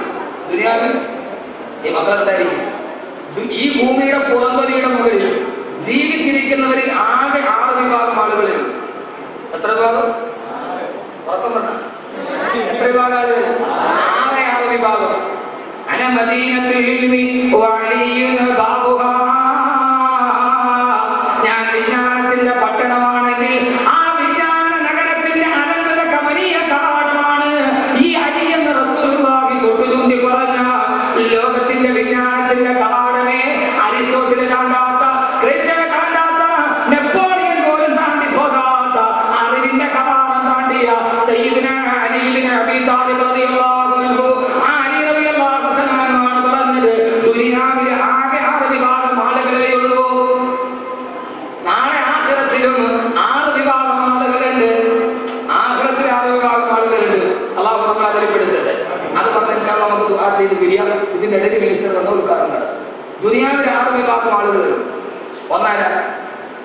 ഒന്ന് മത്തുവും തിന്നാൻ വേണ്ടി ജീവിക്കുന്നവർ. അല്ലെങ്കിൽ തിന്നാൻ വേണ്ടി ജീവിക്കുന്നവർ. 2 മഷ്റൂബും കുടിക്കാൻ വേണ്ടി ജീവിക്കുന്നവർ. ഒന്നുകിൽ കിട്ടുന്നതും തിന്നു തീർക്കുക, അല്ലെങ്കിൽ കുടിച്ചു തീർക്കുക. അതല്ലെങ്കിലോ മൂന്നാമത്തവൻ മൽബൂസിൽ കിട്ടുന്നത് മുഴുവനും ആഡംബരത്തിന് വേണ്ടി ചെലവഴിക്കുക. വസ്ത്രം ധരിച്ച് നല്ല മാന്യനായിട്ട് നടക്കുക. എന്റെ പ്രിയപ്പെട്ട സഹോദരങ്ങളെ, സബറുദാസായിപ്പോലും മുസ്താദന്മാരെ നല്ല വെള്ള വസ്ത്രം ധരിച്ച് നറുമണം വീശി നല്ല മുഖപ്രസന്നതയോടെ എപ്പോഴും പുഞ്ചിരിച്ചിട്ട് നടക്കും. പക്ഷേ അവിടെ ഹൃദയത്തിന്റെ വേദന അറിയില്ല. ഒരു വലിയ വാക്കാണ്. ഉസ്താദന്മാർക്ക് എപ്പോഴും ഒരപ്പുറപ്പിക്കുന്ന ആരെങ്കിലും കൊടുക്കാതിരിക്കുക. എന്റെ പൊന്നു സഹോദരങ്ങളെ, ഞാൻ സാധാരണ പറയാറുണ്ടല്ലോ, 3 കാര്യങ്ങൾ നന്നായ ഏതൊരു മനുഷ്യനും ഒരു മാന്യനാണ്. തമ്പാനൂർ ബസ് സ്റ്റാൻഡിൽ അപരിചിതനെ നാം കണ്ടു. അയാളപ്പുറം നിൽക്കാണ്. നമ്മളയാൾ എങ്ങനെയുള്ള ആളാണ്? കാശുള്ളവനാണോ, ഇത്തിരി സൗകര്യമുള്ളവനാണോ, അതല്ല ലോ ക്ലാസ് ആണോ അറിയുന്ന എങ്ങനെയാണ്? 3 കാര്യം നന്നായാൽ മതി. 1, അവന്റെ വസ്ത്രം. നല്ല വെള്ള വസ്ത്രം പശയൊക്കെ മുക്കി നന്നായിട്ട് വടിവൊക്കെയാക്കിയിട്ട ഉള്ളിലെ വേദന പിന്നെ അറിയില്ല, അത് അതിൻ്റെ ഉള്ളിൽ നിന്നു. 2, കാലിലെ ചെരുപ്പ്. ആ ചെരുപ്പ് നന്നായാൽ അപ്പോൾ തന്നെ അറിയാം അവൻ അത്യാവശ്യമാണ്. 3, മുടി നന്നായിട്ടൊക്കെ മീശയൊക്കെ വെട്ടി അലസമാവാതെ താടിയിലേക്ക് ഡ്രസ് ചെയ്ത് മുഖത്ത് നല്ല പ്രസന്നതയോടെ ഇരുന്നാൽ ഏതൊരു മനുഷ്യനും അറിയാം. എൻ്റെ സെക്രട്ടേറിയറ്റ് നിങ്ങൾ പോയി നോക്കി, ഇതേപോലെ ആയിരക്കണക്കിന് ആളുകളെ കാണും. നമ്മൾ കണ്ടിറങ്ങിയ ആഭ്യന്തരമന്ത്രിയാണ്. എവിടെ പെട്ട 6ാം ക്ലാസ് പഠിച്ചിട്ട് ലോക്കൽ കമ്മിറ്റി അപ്പുറം കടന്നിട്ടുണ്ടാവില്ല. അതൊരടയാളമാണ്. അതിന്റെ ഉള്ളിലൊന്നും അറിയില്ല. മൽബൂസ് 3ാമത്തെ ആളായ 3ാമത്തെ ആള് നന്നായിട്ട് ആഡംബരത്തോടെ വസ്ത്രം ധരിക്കുന്നവൻ. 4ാമത്തെ ആള് മർബൂൻ, ഏറ്റവും നല്ല വാഹനത്തിൽ സഞ്ചരിക്കുന്നവർ, ഏറ്റവും സുന്ദരമായ വാഹനം. 5, മൻബൂൻ, പെണ്ണ് കെട്ടി ജീവിക്കുന്നവർ. 10, 12 മഷ്മൂൻ, സുഗന്ധം ആസ്വദിച്ച് ജീവിക്കുന്നവർ എന്ന് പറഞ്ഞാൽ കുറെ നാട്ടിലൊക്കെ കറങ്ങി കുറെ സ്ഥലമൊക്കെ കണ്ട് അങ്ങനെ ദുനിയാവിൽ ജീവിക്കുന്ന ആളുകൾ 6 വിഭാഗം ആളുകളാണ് ദുനിയാവിലുള്ളത്. എത്ര വിഭാഗം? 6 വിഭാഗം. ഒന്നാമത്തെ ആളാരാ? ബഹുമാനപ്പെട്ട സയ്യിദുനാ അലി ഇബ്നു അബീ താലിബ് റളിയല്ലാഹു അൻഹു. ആഖിറ മനസ്സിലാകാത്തവരാണ് പറയുക, ഈ ദുനിയാവിൽ 6 വിഭാഗം ആളുകളെ ഉള്ളൂ. ഒന്നവരെ മുഴുവൻ തിന്നു കുടിച്ചു ഇങ്ങനെ ജീവിച്ചു പോകുമ്പോൾ വൈകുന്നേരം കിട്ടുന്നതിന് മുഴുവൻ ഭക്ഷണത്തിന് വേണ്ടി ചെലവാക്കുമ്പോൾ എന്റെ പ്രിയപ്പെട്ട സഹോദരങ്ങളെ, അലി റളിയല്ലാഹു തആല ചോദിച്ചു, ഈ ദുനിയാവിൽ കിട്ടുന്ന ഏറ്റവും നല്ല ഭക്ഷണം ഏതാ? കിട്ടുന്നതിൽ ഏറ്റവും നല്ല ഭക്ഷണം മധുരമുള്ള തേനല്ലയോ? തേനിനേക്കാൾ ആസ്വാദകരമായ ഭക്ഷണം ഏതാണുള്ളത്? അലി റളിയല്ലാഹു അൻഹു ചോദിക്കുകയാണ്. ദുനിയാവിലെ ഏറ്റവും സാധുള്ള ഭക്ഷണം തേനാണെങ്കിൽ ആ തേനിനെ കുറിച്ച് നിനക്കറിയുമോ? അത് ഈച്ചയുടെ പൃഷ്ഠഭാഗത്തിൽ നിന്ന് വരുന്നതാണെന്നറിയില്ലേ? ഈ ദുനിയാവിൽ കിട്ടുന്ന ഏറ്റവും നല്ല ഭക്ഷണം അതൊരു ഈച്ചയുടെ ഒരു പ്രാണിയുടെ വിസർജ്യമാണെന്ന് നിനക്കറിയില്ലേ? അതല്ലേ ഏറ്റവും വലുതായി നീ കണക്കാക്കുക. രണ്ടാമത്തെ ആൾ അവർ ഏറ്റവും നന്നായിട്ട് കുടിച്ചു ജീവിക്കുന്നവരാണെങ്കിൽ ഈ ദുനിയാവിൽ കിട്ടുന്ന ഏറ്റവും നല്ല കുടിക്കാൻ പറ്റുന്ന സാധനമേടാ? അൽമാഹു, അത് പച്ചവെള്ളമല്ലേ? ആ പച്ചവെള്ളത്തിന്റെ കാര്യം നോക്ക്. അമ്മാനെ അനുസരിക്കുന്നവനും ഇബാദത്ത് ചെയ്യുന്നവനും തെമ്മാടിക്കുമൊക്കെ പച്ചവെള്ളം വാരി കോരി കൊടുക്കുന്നവരല്ലേ? അല്ലാഹുവിന്റെ യാതൊരു വിലയില്ലാത്ത സാധനമല്ലേ? അതിനു വേണ്ടിയാണോ ഈ ദുനിയാവിൽ നീതിയിരിക്കുന്നത്? പച്ചവെള്ളം ആർക്കും കൊടുക്കുന്നതല്ലേ? ആർക്കും കൊടുക്കുന്നതല്ലേ? അതിനു വേണ്ടിയാണോ ദുനിയാവിൽ നീതിയിരിക്കുന്നത്? മൂന്നാമത്തെ ആള് അവൻ നല്ല വസ്ത്രം അങ്ങനെ ധരിക്കുന്നവനാ, സുന്ദരമായ വസ്ത്രങ്ങൾ ധരിക്കുന്നവനാണ്. അലി റളിയല്ലാഹു അൻഹു ചോദിച്ചു, അസ്റഫുൽ മൽബൂസാത്തിൽ ഹരീറു, ഈ ഭൂമിയിൽ കിട്ടുന്ന ഏറ്റവും നല്ല വസ്ത്രമേടാ? അത് പട്ടുവസ്ത്രമല്ലേ? അത് കാഞ്ചീപുരം പട്ടിന്റെ സാരിയല്ലേ? കാഞ്ചീപുരം ബനാറസിന്റെ പട്ട് സാരിയല്ലേ? അത് വാരി ചുറ്റിയിട്ട് ദുനിയാവിലൂടെ ഇങ്ങനെ ഒരുമാതിരി സ്റ്റപ്പുലയിലെ കോടിയെ പോലെ നടക്കുമ്പോ ഓർക്കുന്നുണ്ടോ? അതെവിടെ നിന്നാണ് വരുന്നതെന്ന്? അതൊരു പട്ടുനൂൽപ്പുഴുവിന്റെ കാഷ്ടമല്ലേ? അതൊരു പുഴു കാട്ടിക്കുന്നതല്ലേ? പട്ടുനൂൽപ്പുഴുവിന്റെ കാട്ടത്തിൽ നിന്നാക്കുന്നതല്ലേ പട്ടുനൂല്? അതിനു വേണ്ടിയാണോ നിന്റെ ജീവിതത്തിൽ ആർഭാടം? അതിനു വേണ്ടിയാണോ നിന്റെ ജീവിതത്തിൽ ആർഭാടം? സഹോദരങ്ങളെ, നന്നായിട്ട് ചിന്തിക്കണം. ചില ആളുകൾ പൈസ ചെലവഴിക്കുന്നത് ഏറ്റവും വലിയ വാഹനത്തിന് വേണ്ടിയാണ്. കേരളത്തിൽ 4 കോടി രൂപ വരെയുള്ള വാഹനം ആദ്യം ഇറക്കിയത് മലപ്പുറം ജില്ലയിലാണ്. ഇറക്കിയത് നമ്മന്റെ ആളാണ്. 4 കോടി രൂപയാണ്. ഷോറൂമിന്റെ ഫോട്ടോ സഹിതം വന്നതാണ്. 4 കോടി രൂപയാണ് വില. ബഹുമാനപ്പെട്ട അലി റളിയല്ലാഹു അൻഹു ചോദിച്ചു, എന്തിനാണ് വാഹനത്തിന്റെ ആഡംബരത്തിന്റെ പുറകെ പോകുന്നത്? അത് കാരണത്താണല്ലേ എത്ര പുരുഷന്മാര് കൊല്ലപ്പെട്ടത്? അതിൽ കിടന്നിട്ടല്ലേ എത്ര പുരുഷന്മാര് കൊല ചെയ്യപ്പെട്ടത്? 4 കോടിയുടെ വാഹനത്തിലല്ലേ? സഹോദരങ്ങളെ, 30 വർഷം സൗദി അറേബ്യ അടക്കി ഭരിച്ച രാജാവിന്റെ രാജകുടുംബത്തിൽപ്പെട്ട മനുഷ്യനാണ് ഏറ്റവും വില കൂടിയ വാഹനത്തിൽ സൗദി അറേബ്യയുടെ വരിമുറിയിൽ വഴിതെറ്റിപ്പോയത്. ആ വഴിതെറ്റിപ്പെട്ട ഹമ്മർ വാഹനത്തിൽ സൗദി അറേബ്യയുടെ മണലാരിന്റെ മുഴുവനും മലനിരിഞ്ഞ് നടത്തിട്ട് രാജകുടുംബത്തിൽ കിടന്ന് സ്വർണ്ണസിംഹാസനത്തിൽ കിടന്നിറങ്ങിയ സ്വർണ്ണ ചഷകങ്ങളിൽ പാലം ചെയ്ത സൗദി അറേബ്യയുടെ കിരീടാവകാശി 12 വർഷം മുമ്പ് ഭരിച്ചുപോയത് സൗദി അറേബ്യയുടെ മണലാരണ്യത്ത് ഒരു തുള്ളി വെള്ളം കണ്ടം നനയ്ക്കാനില്ലാതെയാണ് മരിച്ചുപോയത്. എവിടെയാണ് മരിച്ചുപോയത്? ഒരു തുള്ളി വെള്ളം കുടിക്കാനില്ലാതെ സൗദി അറേബ്യയുടെ മരുഭൂമിയിൽ. എന്തിനാ സഹോദരങ്ങളെ ഈ ദുനിയാവിനെ കുറിച്ച് വല്ലാതെ കൊണ്ടുപിടിക്കുന്നതിനാണ്? സൗദി അറേബ്യയുടെ യുവരാജകുമാരൻ മരിച്ചതെവിടെയാ? മരുഭൂമിയുടെ ചുട്ടുപെടുത്ത മണൽത്തരിയുടെ മുകളിൽ ഒരു ഗ്ലാസ് വെള്ളത്തിന് ആകാശത്തേക്ക് നോക്കി കാക്ക പോലും അറിയില്ലല്ലോ. കാക്കയുടെ വിളി കണ്ടാൽ അറിയാം അടുത്ത വെള്ളമുണ്ടെന്ന്. കാക്ക പോലും സൗദി അറേബ്യയിലില്ല. ആ മണലാരിനത്തിന്റെ മുകളിൽ കിടന്നിട്ട് വല്ലാതെ ചിതറിത്തെറിച്ചൊരു വെള്ളത്തിന് വേണ്ടി ദാഹിക്കുമ്പോ മരിക്കുന്ന സമയത്ത് തൊണ്ട പൊട്ടിയിട്ടാണ് മരിച്ചത്. ഏത് സൗദി അറേബ്യ? ആ രാജകുമാരൻ പെടഞ്ഞു മരിച്ച മണ്ണിന്റെ ഭാഗത്ത് അവിടെ മണ്ണൊന്ന് കുഴിച്ചാൽ കിട്ടുന്നത് പെട്രോളിയമാണ്, സ്വർണത്തിന്റെ മലകളാണ്. സ്വർണത്തിന്റെ മലയാണ് അതിൻ്റെതാണ്. സൗദി അറേബ്യയിലെ സ്വർണത്തിന്റെ കനിയുള്ളത്.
റസൂലിനെ കാണാൻ ബഹുമാനപ്പെട്ട സയ്യിദുനാ ഉമർ ഇബ്നുൽ ഖത്താബ് റളിയല്ലാഹു അൻഹു അല്ലാഹുവിന്റെ റസൂലിന്റെ പള്ളിയിലെത്തി മസ്ജിദുൻ നബവിയിൽ. ആ മസ്ജിദുൻ നബവിയിൽ റസൂലുള്ളാഹിനെ കണ്ട് സലാം പറയുമ്പോൾ അല്ലാഹുവിന്റെ റസൂൽ പള്ളിയിൽ കിടക്കുകയാണ്, വീട്ടിൽ കിടക്കുകയാണ്. റസൂലുള്ള ചാടി എഴുന്നേറ്റപ്പോ ഉമർ റളിയല്ലാഹു തആല നോക്കുമ്പോ അല്ലാഹുവിന്റെ റസൂൽ കിടന്നുറങ്ങിയ ഈത്തപ്പന മരത്തിന്റെ ഓലയുടെ അടയാളം റസൂലുള്ളാഹിന്റെ റിസാലത്തിന്റെ ശരീരത്തിൽ കണ്ടപ്പോ വിതുമ്പിപ്പോയി ഉമർ റളിയല്ലാഹു അൻഹു. അല്ലാഹുവിന്റെ റസൂലിനോട് ചോദിച്ചു, യാ റസൂലല്ലാഹ്, തിരുദൂതരെ, ഇസ്രായേൽ കൈസറിന്റെ ഈ ചക്രവർത്തിമാർ സ്വന്തത്തിൽ കിടന്നുറങ്ങുമ്പോ അള്ളാന്റെ ദീൻ പ്രചരിപ്പിക്കാൻ വേണ്ടി വന്നാണ്, അള്ളാനെ പഠിപ്പിക്കാൻ വേണ്ടി വന്നാണ്. ഈ കിടക്കുന്ന ഈത്തപ്പന മരത്തിന്റെ ഓലയിൽ കിടക്കുന്ന നബിയെ എനിക്ക് സഹിക്കാൻ കഴിയുന്നില്ല റസൂലല്ലാഹ്. ആ സമയത്ത് പൊട്ടിക്കരഞ്ഞ ഉമർ റളിയല്ലാഹു അൻഹുവിനെ വിസാലത്തിന്റെ ശരീരം കൊണ്ട് തന്നെ നെഞ്ചകത്തിലോട്ട് ചേർത്ത് പിടിച്ചിട്ട് അള്ളാഹുവിന്റെ റസൂൽ ചോദിച്ചൊരു ചോദ്യം കൊണ്ട്, ഉമറേ ഉമറേ, ഇവിടെ നിനക്ക് ഇസ്രായേലിലെ കൊട്ടാരത്തിന്റെ കട്ടിലിൽ കിടക്കണോ, അതല്ല നാളെ സ്വർണ്ണ നൂലുകൾ കൊണ്ട് നെയ്തുണ്ടാക്കപ്പെട്ട സ്വർഗത്തിന്റെ കട്ടിലിൽ കിടക്കണോ? ഇവിടെ സ്വർണ്ണക്കട്ടിലിൽ കിടന്നാല് സ്വർഗത്തിന്റെ സ്വർണ്ണക്കട്ടിലിൽ കിടക്കാൻ കഴിയില്ല. ഏതാണ് ഉമറേ വേണ്ടതെന്ന് ചോദിച്ചപ്പോ അള്ളാഹുവിന്റെ റസൂലിന്റെ കൈ പിടിച്ചിട്ടാണ് പറഞ്ഞത്, അള്ളാഹുവിന്റെ തിരുദൂതരെ, നാളെ സ്വർഗത്തിലെ കട്ടിൽ മതി നബിയെ, സ്വർഗത്തിലെ കട്ടിൽ മതി നബിയെ എന്ന് ഉമർ റളിയല്ലാഹു തആല പൊട്ടിക്കരയുമ്പോ അവിടെ വെച്ചിട്ടാണ് റസൂലുള്ള പറഞ്ഞത്, ലോക മുസ്ലിമീങ്ങളോടായി, എന്റെ ശബ്ദം കേൾക്കുന്ന പ്രിയപ്പെട്ട സഹോദരങ്ങളോട് സഹോദരിമാരോടുമായി അല്ലാഹുവിന്റെ റസൂൽ പറഞ്ഞ ഒറ്റ ഹദീസ് നിങ്ങളോട് ഞാൻ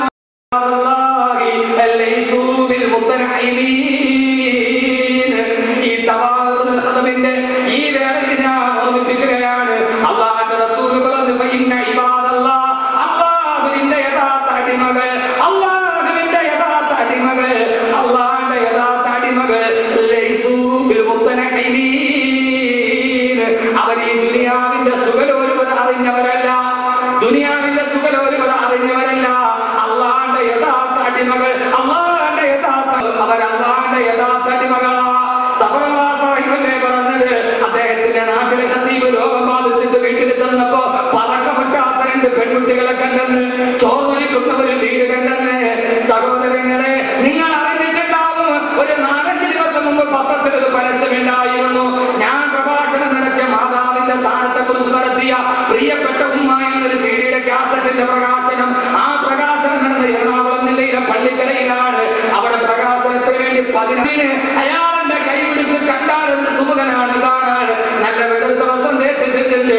ഉസ്താദേ, അല്ലാഹു നിങ്ങൾക്ക് സ്വർഗ്ഗം തരും. 3 പെൺകുട്ടികളുണ്ട്, 3 പെണ്ണന്മാരുണ്ട്. എനിക്ക് വയസ്സ് 38 ഇതേവരെ കല്യാണം കഴിച്ചിട്ടില്ല. എന്റെ പെണ്ണന്മാർക്ക് മിന്നിലാത്താള് എങ്ങനെയാണ് ഞാനൊരു കല്യാണം കഴിച്ച് സുഖിച്ചിരിക്കുക? ഉസ്താദേ, മൂത്ത പെങ്ങൾക്ക് 28 വയസ്സുണ്ട്. സഹോദരങ്ങളെ, അടുത്ത ഇടയത്തിന് 26 വയസ്സ്, അതിന്റെ ഇടയിൽ 23 വയസ്സ്. പൊട്ടിക്കരഞ്ഞു പോയി. ആ സമയത്താണ് ഞാനൊരു ഹദീസ് ഓർത്തത്. അല്ലാഹുവിന്റെ റസൂൽ പറഞ്ഞു, ആർക്കെങ്കിലും 3 സഹോദരിമാരുണ്ടായാൽ, ആർക്കെങ്കിലും 3 പെൺമക്കളുണ്ടായാൽ അവരെ നന്നായിട്ട് വളർത്തിയിട്ട് അവർക്ക് അതവ് പഠിപ്പിച്ചിട്ട് അവരെ ഞാൻ നല്ലൊരു വരന് വിവാഹം ചെയ്തു കൊടുത്ത എന്റെ പ്രിയപ്പെട്ട സഹോദരങ്ങളെ, അല്ലാഹുവിന്റെ റസൂൽ പറഞ്ഞു, ആ പെൺമക്കളെ വളർത്താൻ വേണ്ടി, പെൺമക്കളെ വളർത്താൻ വേണ്ടി കഷ്ടപ്പെടുന്നവന്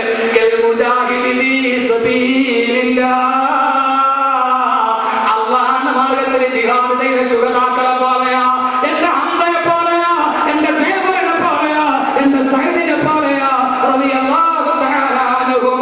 ഒരു മുജാഹിദിന്റെ ഒരു ജിഹാദ് നടത്തിയവന്റെ പ്രതിഫലം കിട്ടുമെന്ന് നബി മുഹമ്മദ് മുസ്തഫ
2500 തികഞ്ഞിട്ടല്ല.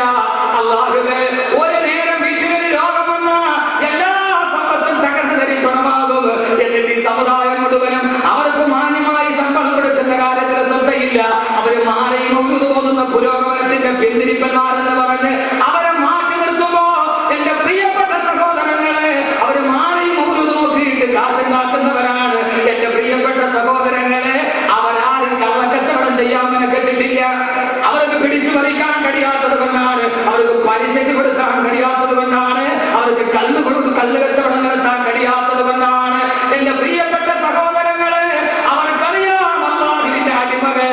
കാരണം സുലൈമാൻ ഉസ്താദ് ആയത്തോതി വെച്ചില്ലേ, അബ്ദുൽ ഹമീദ് മൗലവി ആയത്തോതിയില്ലേ, ലിൽ ഫുഖറാഇൽ ലദീന വഹസറൂ ഫീ സബീലില്ലാഹ്. അല്ലാഹുവിന്റെ പ്രബോധനത്തിന്റെ മാർഗ്ഗത്തിൽ ഇറങ്ങുന്ന പാവപ്പെട്ടവർ, പ്രബോധനം ചെയ്യുന്നവരെന്നും പാവപ്പെട്ടവന്. ഖുർആൻ അവൻ എപ്പോഴും പാവപ്പെട്ടവനായിരിക്കും, അവനെപ്പോഴും ഫഖീറായിരിക്കും. ഖുർആൻ എന്ന് പറഞ്ഞതാണ്, അല്ലാഹ് പറഞ്ഞതല്ലേ. എന്റെ പ്രിയപ്പെട്ട സഹോദരങ്ങളെ, ഫഇന്ന ഇബാദല്ലാഹി ലൈസൂ ബിൽ മുതനഖിമീൻ. അവരാരും അതിന് കടന്ന് സുഖലോലുപത ഇഷ്ടപ്പെട്ടവരല്ല. അല്ലാഹു നമ്മളെ കൂട്ടത്തിൽ പെടുത്തട്ടെ. ആമീൻ പറയൂലേ? അല്ലാഹു നമ്മളെ കൂട്ടത്തിൽ പെടുത്തട്ടെ. അവർക്ക് 2 ലക്ഷത്തിന്റെ കട്ടിൽ ഉണ്ടാവില്ല. അവരുടെ മക്കൾ ഇപ്പോഴും ഏതെങ്കിലും ഗവൺമെന്റ് സ്കൂളിലായിരിക്കും പഠിക്കുക. എന്റെ പ്രിയപ്പെട്ട സഹോദരങ്ങളെ, അപ്പൊ ആളുകൾ ഈ ചെറുപ്പക്കാരുടെ വിചാരം എന്താണെന്നറിയോ? ഈ ഉമ്മമാരുടെ വിചാരം എന്നറിയും, എന്റെ മോനെ ഇതുപോലെ ഒരു മൊയ്ലിയാനാക്കിയ, എന്റെ മോനെ ഒരു ഹാഫിളാക്കിയ, അവൻ നാളെ ഇങ്ങനെ കഷ്ടപ്പെടേണ്ടി വരില്ലേ? അവൻ മക്കൾക്ക് ഫീസടക്കാൻ കഷ്ടപ്പെടേണ്ടി വരില്ലേ? അവനിങ്ങനെ നടക്കേണ്ടി വരൂലേ? അപ്പൊ അതുകൊണ്ട് ഇവിടെ എന്റെ മോനെ എഞ്ചിനീയറോ MBBS എന്തെങ്കിലും ഒക്കെ ആക്കട്ടെ. അവൻ പിന്നെ ആരായി? അവൻ ദുനിയാവിലെ സുൽത്താനായി. പക്ഷെ ഇൻഷാ അല്ലാഹ് നമുക്ക് കാണാം, നാളെ പരലോകത്ത് അല്ലാഹു എല്ലാരെയും വിളിക്കും, ഡോക്ടറെയും എഞ്ചിനീയറെയും ഈ ദുനിയാവിൽ സുഖിച്ചവരെയും. എന്റെ പൊന്നു സഹോദരങ്ങളെ, നിങ്ങളൊന്ന് ആലോചിച്ച് നോക്കി. ഈ പാവപ്പെട്ട മൊയ്ലിമീങ്ങൾക്ക് ഒരു സുഖം വേണമല്ലോ. ദുനിയാവിൽ അവർക്ക് കഴിയുന്നില്ല, അപ്പൊ കഴിയുന്നൊരു സ്ഥലമുണ്ടാകണ്ടേ? എത്രയോ പാവപ്പെട്ടവർ ദുനിയാവിന്റെ സുഖം അവർ അറിഞ്ഞിട്ടില്ല, അവരറിയണ്ടേ? നാളെ ഈ പറയുന്ന എല്ലാ ആളുകളും ഉണ്ടാകുമ്പോ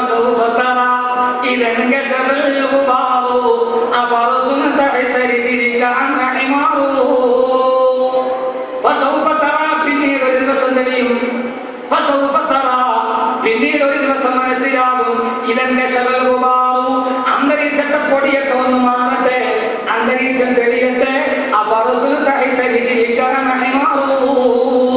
നീ ഇരിക്കുന്നത് കഴുതയുടെ പുറത്താണോ അതല്ല കുതിരയുടെ പുറത്താണോ എന്ന് ഇപ്പൊ അന്തരീക്ഷം പൊടി പിടിച്ച് കിടക്കുക.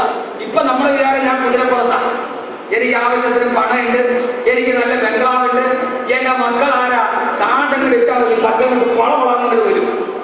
ഞാനിപ്പോ കുതിരപ്പുറത്താ, മൂര്യാരോ കഴുതപ്പുറത്താ.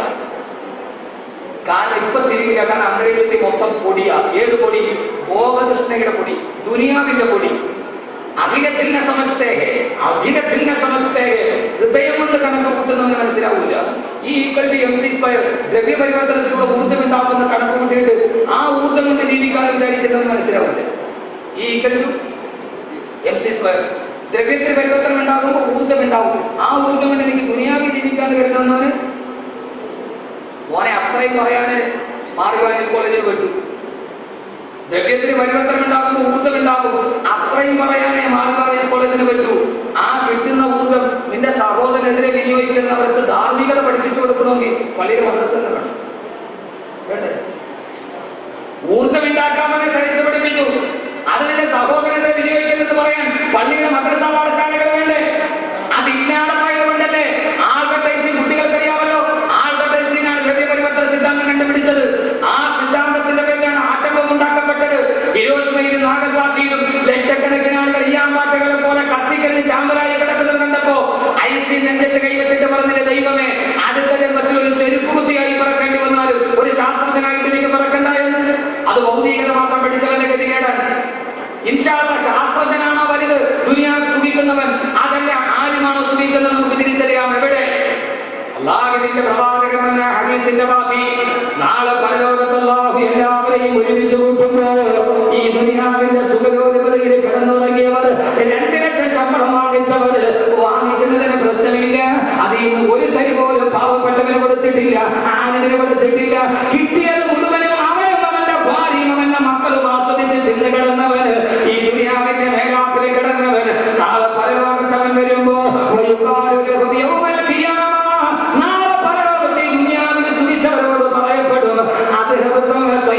തയ്യിബാതികും ഫീ ഹയാതികും ദുനിയാ.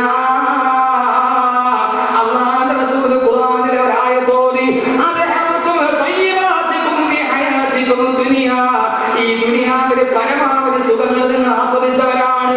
ഒരു മനുഷ്യൻ ആസ്വദിക്കേണ്ട സുഖത്തിന്റെ പരമാവധി സുഖം നിങ്ങൾ ആസ്വദിച്ചവരാണ്.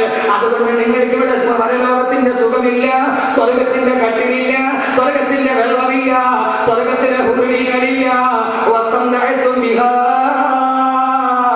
ഒരു മനുഷ്യൻ ആസ്വദിക്കേണ്ടതിന്റെ പരമാവധി ദുനിയാവിൽ ആസ്വദിച്ചു കഴിഞ്ഞു.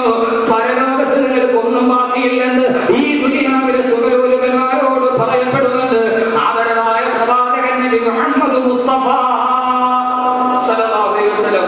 കേൾക്കണം, ഒരു മനുഷ്യനെ സുഖിപ്പിക്കുന്നതിന് ഒരു പരിധിയുണ്ട്. നീ പരമാവധി ദുനിയാവിൽ സുഖിച്ചു കഴിഞ്ഞു, ഇനി ആദരത്തിലെ സുഖം ആർക്കാം? ആദരത്തിലെ സുഖം ആർക്കാം?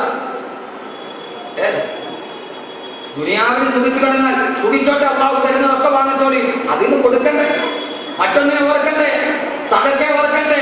പരമാവധി ഇവിടെ എനിക്ക് മതി എന്ന് ചിന്തിക്കുന്ന ആളുകൾ, എന്നിലേക്ക് മാത്രം ഒതുങ്ങുന്നവർ നാളെ പരലോകത്ത് അള്ളാഹു അവരോട് പറയും, പരലോകത്ത് അള്ളാഹു അവരോട് പറയും, വസ്ത്രം കഴിത്തും ബിഹ, ദുനിയാവിലെല്ലാം ആസ്വദിച്ചു കഴിഞ്ഞു കടന്നു.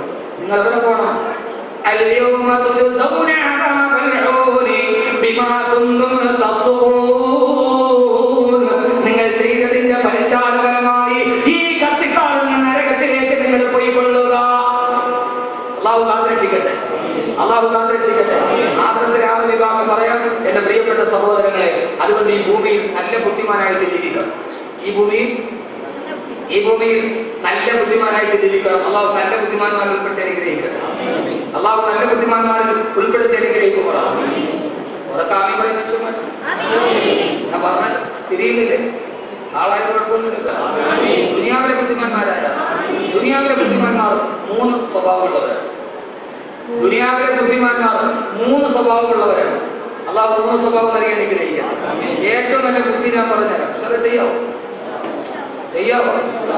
ചുമ്മാ കേൾക്കാൻ വന്ന ബുദ്ധിയുടെ വഴി ഒരാൾ പറഞ്ഞിട്ടുണ്ട്, അവിടെ പോണ്ട, ഇതാ ബുദ്ധി എന്ന് പറഞ്ഞാൽ ആ ബുദ്ധിയിലല്ലേ നിങ്ങൾ പോകുള്ളൂ, അല്ലേ? അപ്പൊ ദുനിയാവിലെ ബുദ്ധിമാനായ ഏറ്റവും നല്ല ബുദ്ധിമതിയായ ഏറ്റവും നല്ല ബുദ്ധിമതി 3 സ്വഭാവമുള്ളവരാണ്. ചില ചെയ്യോ? അങ്ങനെയുള്ളവർക്ക് കൈ നോക്കി ചെയ്യാറുണ്ട്. അല്ല, കൈയുള്ളവർക്ക് നോക്കി ഉറക്കം പോകാൻ വേണ്ടി. ബഹുമാനപ്പെട്ട അല്ലാമ ഹസൻ ബസരി റളിയല്ലാഹു തആല മഹാന്മാരുടെ വാക്കുകളാണ്. അൽലുകരാഉ സലാസത്തുൻ. ഈ ഭൂമിയിലെ ബുദ്ധിമാന്മാർ 3 വിഭാഗം ആളുകളാണ്. ഒന്നാമത്തവൻ ആരെന്നറിയോ? ഒന്നാമത്തെ സ്വഭാവം ഏതെന്നറിയോ? മൻ തറക ദുനിയാ ഖബല അൻ തതറകഹു.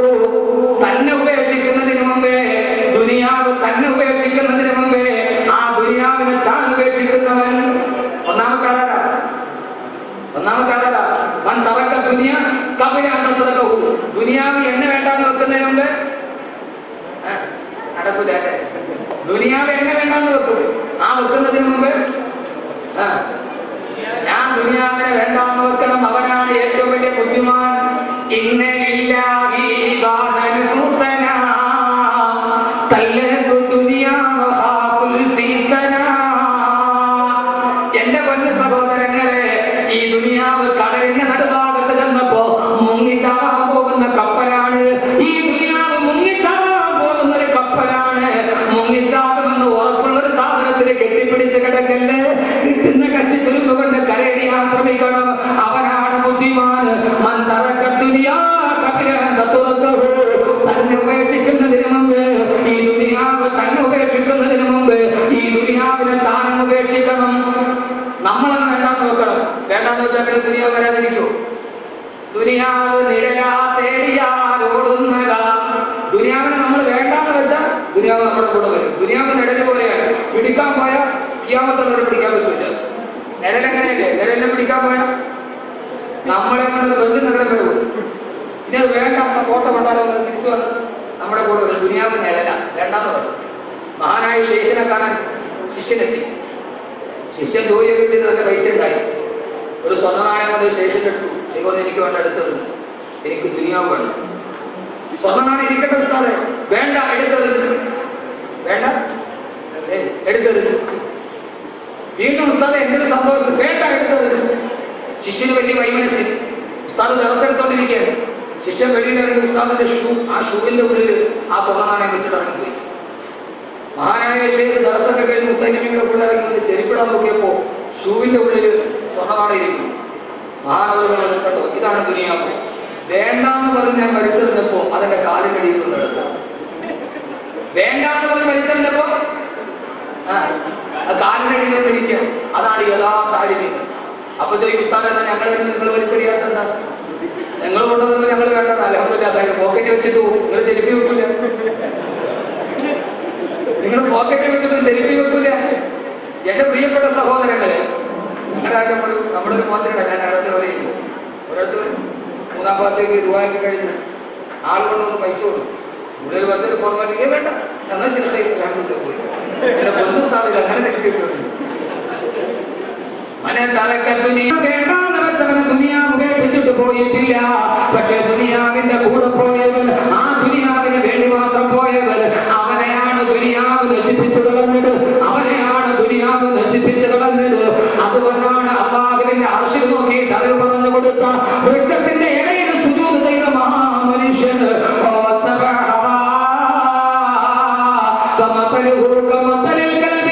ദുനിയാവിനെ കെട്ടിപ്പിടിച്ചപ്പോഴാണ് ആ മനുഷ്യൻ പട്ടി ചത്തുപോകേണ്ടതുപോലെ ചത്തു വന്നത്. അതുകൊണ്ട് ഈ ദുനിയാവ് ഒരു ദിവസം നമ്മളെ ഉപേക്ഷിച്ചിട്ട് പോകും. ആര് കണ്ടു ഈ സഹോദരങ്ങളെ? ആസിഫ് അലി സർദാരി പാകിസ്ഥാന് പ്രസിഡന്റ് ആകുമെന്ന് ആര് കണ്ടു? ഒന്ന് ചിന്തിച്ചു നോക്ക് സഹോദരിമാരെ. ആസിഫ് അലി സർദാരി പാകിസ്ഥാന്റെ പ്രസിഡന്റ് ആകുമെന്ന് ആര് കണ്ടു? ബേനസീർ ഭുട്ടോ എന്ന് പറഞ്ഞ ആസിഫ് അലി സർദാരിയുടെ ഭാര്യ പാകിസ്ഥാന്റെ പൊതു തെരഞ്ഞെടുപ്പ് നടക്കുമ്പോൾ റാവൽപിണ്ടിയിലെ പൊതുയോഗത്തെ അഭിസംബോധന ചെയ്യാൻ കടിഞ്ഞുമേക്ക് കരയാത്തവരാരാവുള്ളത് സംഘടിത മസ്ജിദില്. സഹോദരങ്ങളെ, ഞാൻ പറഞ്ഞില്ലേ, എന്റെ പൊന്നു പെങ്ങളെ മനസ്സിൽ നോക്കണം. ആരാ ബേനസീർ എന്നറിയോ? ദ ബ്യൂട്ടി ഓഫ് ഈസ്റ്റ്, കിഴക്കിന്റെ സുന്ദരി. ആരാ Benazir? The beauty of east, കിഴക്കിന്റെ സുന്ദരി. എനിക്ക് സംശയമാണ്, ചാൾസിന്റെ ഡയാന കഴിഞ്ഞാൽ പത്തരകളിൽ യുദ്ധത്തോളം സൗന്ദര്യത്തെ പാടി പുകഴ്ത്തിയ പത്തരകളിൽ സൗന്ദര്യമില്ല. ആരെന്നറിയുമോ? ദ ബ്യൂട്ടി ഓഫ് ഈസ്റ്റ്, കിഴക്കിന്റെ സുന്ദരി ബേനസീർ ഭുട്ടോ. റാവൽപിണ്ടിയിലെ പൊതു തെരഞ്ഞെടുപ്പിൽ പങ്കെടുക്കാൻ വരുമ്പോ 10,000-കണക്കിന് ആളുകൾ കാത്തു നിൽക്കുകയാണ്. എക്സിറ്റ് പോളും ഗ്യാലപ്പ് പോളും പാകിസ്ഥാനിൽ പ്രതിഫലിച്ചു. 10 ദിവസത്തിനകം പാകിസ്ഥാന്റെ അധികാരം ഈ പെണ്ണിന്റെ കയ്യിലാണെന്ന്. എന്റെ പ്രിയപ്പെട്ട പൊന്നുപെങ്ങളെ, എന്തേ മനസ്സിലെത്തി ഒന്ന് ചിന്തിക്കുന്നില്ല? ഈ ദുനിയാവിനോടുള്ള ഹുബ്ബനെ മാറ്റി വെക്കുന്നില്ല. എന്റെ പ്രിയപ്പെട്ട പെങ്ങളെ,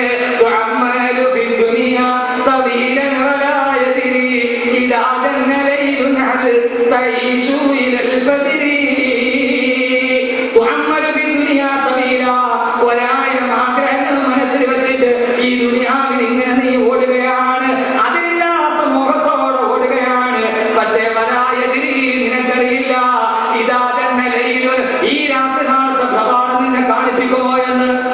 ഈ പ്രഭാതം കഴിഞ്ഞ് നീ ഈ രാത്രി കഴിഞ്ഞ് പ്രഭാതത്തിൽ എഴുന്നേക്കുമോ എന്ന്. 6:45 റാവൽപിണ്ടിയിൽ പ്രസംഗിക്കേണ്ടത്. ആരാ? ബേനസീർ ഭുട്ടോ. 6:45 കടന്നു വരുന്ന ബേനസീർ ഭുട്ടോ എന്ന ഏറ്റവും വലിയ സൗന്ദര്യനാമമായ പെണ്ണ്. എല്ലാവരും പറഞ്ഞു 10 ദിവസം കഴിഞ്ഞാൽ പാകിസ്ഥാന്റെ അധികാരം ഈ സുന്ദരി പെണ്ണിന്റെ കയ്യിലാണെന്ന്. 6:45 റാവൽപിണ്ടിയിലെ മൈതാനത്തിലോട്ട് കയറിയിട്ട് ചാവേറിന്റെ ബോംബ് സ്ഫോടനത്തിൽ ബേനസീർ ചിതറിത്തെറിക്കുമ്പോ സഹോദരങ്ങളെ, 6:41 ബേനസീറിന്റെ അവസ്ഥ BBN അടക്കമുള്ള BCC അടക്കമുള്ള ചാനലുകൾ പ്രക്ഷേപണം ചെയ്യുന്നുണ്ട് ലൈവായിട്ട്. 6:45 ബേനസീറിന്റെ ശരീരം പൊട്ടിക്കളന്നു പോയത്. 6:41 മരിക്കുന്നതിന് 4 മിനിറ്റ് മുമ്പ് ബേനസീർ ചെയ്തത്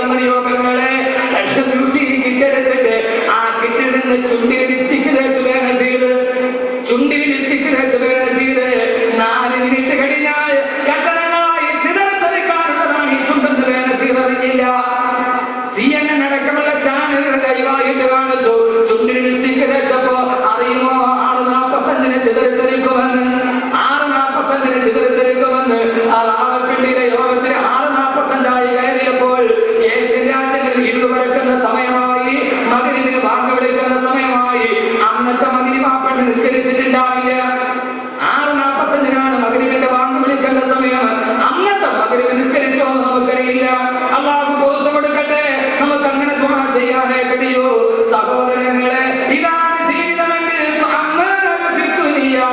ഈ ദുനിയാവിൽ ഇങ്ങനെ ഓടി നടക്കരുത്. 4 മിനിറ്റ് കഴിഞ്ഞപ്പോ ആസിഫ് അലി സർദാർ ഇവിടുത്തെ പ്രസിഡന്റായി മാറി. എന്റെ പ്രിയപ്പെട്ട സഹോദരങ്ങളെ, എന്റെ പ്രിയപ്പെട്ട സഹോദരങ്ങളെ, അതുകൊണ്ട് ദുനിയാവ് നമ്മളെ വിടുന്നതിന് മുമ്പേ ആ ദുനിയാവിനെ നമ്മളെ വിടണം. എന്നിട്ട് ആഖിറത്തിന് വേണ്ടി ജീവിക്കണം, ആഖിറത്തിന് വേണ്ടി ജീവിക്കണം. രണ്ടാമത്തവൻ ആരെന്നറിയോ? ദുനിയാവിലെ ബുദ്ധിമാന്റെ രണ്ടാമത്തെ സ്വഭാവമേടാ, രണ്ടാമത്തെ സ്വഭാവമേടാ. കബറിന്റെ ഉള്ളിലേക്ക് അവനെ കൊണ്ടുപോയി വെക്കുന്നതിന് മുമ്പേ അവന് വേണ്ടിയുള്ള കബർ അവൻ നിർമ്മിച്ചിടണം. രണ്ടാമത്തവനാരാ? ഇത് ഉണ്ടാക്കിയിട്ടില്ലെങ്കിൽ മണക്കാട് വലിയ വലിയ 6 അടി മണ്ണുണ്ടെന്നുള്ള ചിന്ത വേണം. അപ്പൊ അവനെ കൊണ്ടുപോയി വെക്കുന്നതിന് മുമ്പ് അവനെ കൊണ്ടുപോയി വെക്കുന്നതിന് മുമ്പ് അവന് വേണ്ടി ഒരു കബറ് പിടിച്ചിടണം. ഉണ്ടായിരുന്നല്ലോ കബറ് പിടിച്ചിട്ട് കബർമണിയും തലയിൽ വെച്ച് കിടന്നുറങ്ങിയ ആരുണ്ടായിരുന്നില്ലേ കേരളത്തില്? കബറ് പിടിച്ചിട്ടിട്ട് കബർമണിയുടെ വസ്ത്രം തലയിൽ വെച്ചിട്ട് കിടന്നുറങ്ങിയ ആരും ഈ കേരളത്തില് ആരെന്നറിയോ? കബറെന്ന് കേട്ടാൽ ദർശനം ഞെട്ടേണ്ടതാ, കണ്ടാലുടനുമാവിട്ടു നീ കരയേണ്ടതാ എന്ന് പാടുന്ന തടവാണ്. ആ മനുഷ്യന് കബറിന്റെ ഉള്ളിലായി, ആ മനുഷ്യന് കബറിന്റെ ഉള്ളിലായി. എന്തേ റമദാനായിട്ട് പോലും ചിന്തിക്കുന്നില്ല. അല്ലാഹു ബോധം തരട്ടെ, അല്ലാഹു ബോധം തരട്ടെ, അല്ലാഹു ബോധം തരട്ടെ. അല്ലാഹുവിന്റെ റസൂൽ അബൂ ഹുറൈറ റളിയല്ലാഹു അൻഹുവിനോട് പറഞ്ഞു, അബൂ ഹുറൈറ, ഇദാ ഉഖ്ബിറൽ മയ്യിതു, ഒരു മയ്യത്ത് കൊണ്ടുപോയി കബറിലേക്ക് വെച്ച് കഴിഞ്ഞാൽ, ഒരു മയ്യത്ത് ഇതാ ഉഖ്ബിറൽ മയ്യിതു, ഒരു മയ്യത്ത് കൊണ്ടുപോയി കബറിലേക്ക് വെച്ച് കഴിഞ്ഞാൽ, എല്ലാവരും ഹദീസോടും ഒരു മയ്യത്ത് കൊണ്ടുപോയി കബറിലേക്ക് വെച്ച് കഴിഞ്ഞാൽ എന്തേ സഹോദരങ്ങളെ ആ വെക്കൽ നാളെ സുബഹിക്കായി കൂടാ? എന്തേ ആ വെക്കൽ നാളെ സുബഹിക്കായി കൂടാ? ഇതാ ഉഖ്ബിറൽ മയ്യിതു, ഒരു മയ്യത്ത് കബറിലേക്ക് വെക്കപ്പെട്ട് കഴിഞ്ഞാൽ ആ വെക്കുന്നത് നാളെ രാവിലെ എന്നെ എന്തുകൊണ്ടായി കൂടാ? എന്തേ നിങ്ങളായി കൂടാ? ഹദീസിൽ ഒരു മയ്യത്ത് കൊണ്ട് കബറിൽ വെച്ച ആ വെച്ചത് നാളെ എന്തുകൊണ്ട് തോറും മുമ്പ് മണക്കാട് വളരെ മുമ്പിൽ ആയിക്കൂടാ? ആ കട്ടിലിൽ മലന്ന് കിടക്കുന്ന നമ്മൾ എന്തുകൊണ്ട് ആയിക്കൂടാ? ആകാൻ പാടില്ലാന്നില്ലല്ലോ. ഉണ്ടാ ഉണ്ടാ ഉണ്ടോ ഇല്ലേ? അല്ലാഹു കാത്തുരക്ഷിക്കട്ടെ. ആമീൻ പറയില്ല. ഖബറാണ് വിഷയം. ഒരു ചെറുപ്പക്കാരൻ മരിച്ചിട്ട് കിടന്നപ്പോ ആ മരിച്ചു കിടന്ന മനുഷ്യനെ നോക്കിയിട്ടാണ് അല്ലാഹുവിന്റെ റസൂൽ പറഞ്ഞത്,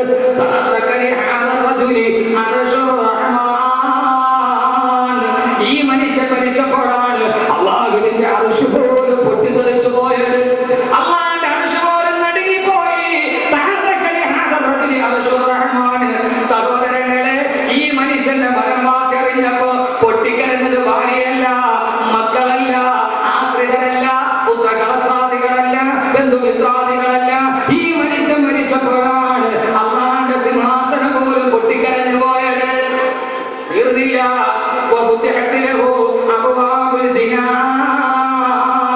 ഈ മനുഷ്യൻ മരിച്ചപ്പോഴാണ് സ്വർഗത്തിന്റെ കവാടങ്ങൾ തുറക്കപ്പെട്ടത്. ഭൂമിയിൽ മനുഷ്യൻ മരിച്ചപ്പോ അല്ലാഹുവിന്റെ സ്വർഗത്തിന്റെ വാതിലുകൾ തുറന്നു. അല്ലാഹുവിന്റെ സ്വർഗത്തിന്റെ വാതിലുകൾ തുറന്നു. നമ്മൾ മരിച്ചാൽ നമ്മുടെ വീടിന്റെ വാതിൽ തുറക്കും. ഇതേവരെ വരാത്തവരും ആ വാതിലൂടെ നമ്മൾ കാണാൻ കടന്നു വരും. ഈ മനുഷ്യൻ മരിച്ചപ്പോ അല്ലാഹുവിന്റെ സ്വർഗത്തിന്റെ വാതിൽ തുറന്നു. തീർന്നില്ല.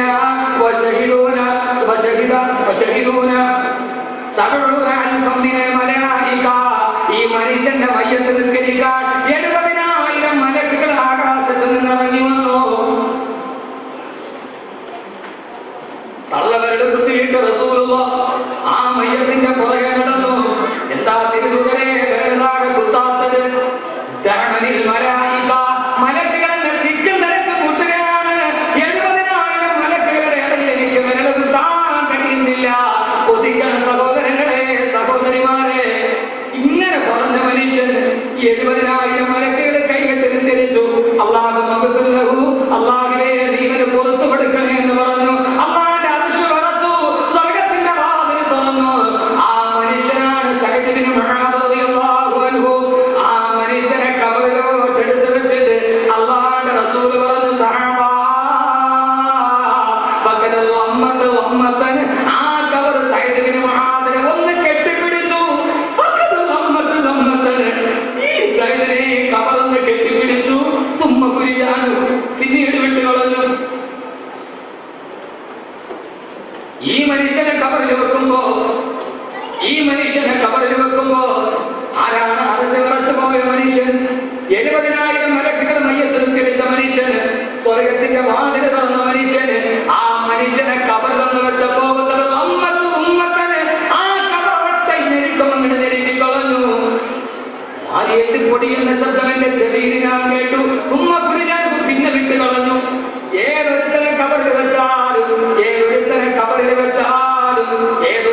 അള്ളാഹുവിന് നമ്മോട് തൃപ്തിയുണ്ട്.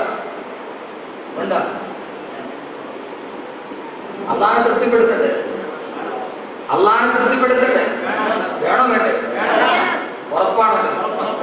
ഞാൻ ചില കാര്യങ്ങൾ പറഞ്ഞ് ഞാൻ ചെയ്യും, മനസ്സുകൊണ്ട് പറയും. ഒരു വെള്ളിയാഴ്ച രാവാണ് ഇന്ന്, ശഅബാനിന്റെ വിശുദ്ധമായ വെള്ളിയാഴ്ച രാവ്. ആഖിറത്തിൽ 6 വിഭാഗം ആളുകളുണ്ട്. അവരാണ് അള്ളാഹിനെ തൃപ്തിപ്പെട്ടാൽ 6 വിഭാഗം ആളുകളിൽ പറയാൻ സമയം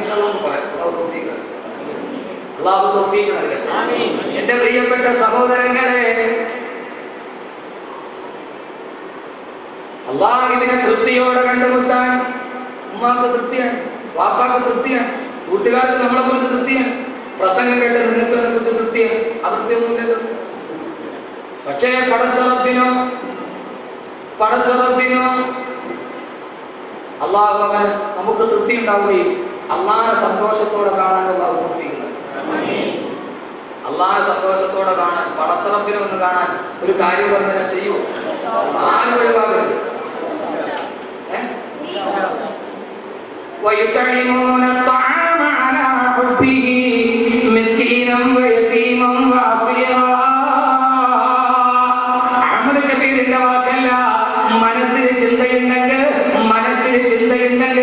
ആത്മാർത്ഥതയുണ്ടെങ്കിൽ സഹോദരങ്ങളെ അള്ളാഹിനെ തൃപ്തിപ്പെടുത്തണം. അള്ളാഹിനെ തൃപ്തിപ്പെടുത്തിയാൽ എന്താ?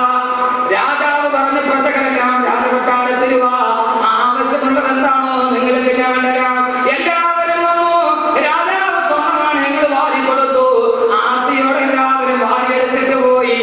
ഒരു കൊച്ചു പയ്യൻ മാത്രം മാറി നിന്നു. രാജാവ് ചോദിച്ചു, നിനക്കൊന്നും വേണ്ടേ? എന്താ നിനക്ക് വേണ്ടത്? രാജാവേ, നിങ്ങളുടെ ഖജനാവിന്റെ ഒന്നും എനിക്ക് ആവശ്യമില്ല. പൊന്നുമോനെ, നിനക്കെന്താ വേണ്ടത്? പെട്ടെന്ന് വാങ്ങിച്ചില്ലെങ്കിൽ തീർന്നു പോവില്ലേ? തീർന്നു പോയാൽ എനിക്ക് പ്രശ്നമില്ല. നിനക്കെന്താണ് വേണ്ടത്? എനിക്ക് രാജാവിനെ മതി, എനിക്ക് രാജാവിനെ മതി. രാജാവിന്റെ ഖജനാവ് എനിക്ക് ആവശ്യമില്ല. രാജാവിനെ കിട്ടിയാൽ ഖജനാവ് കിട്ടില്ലേ?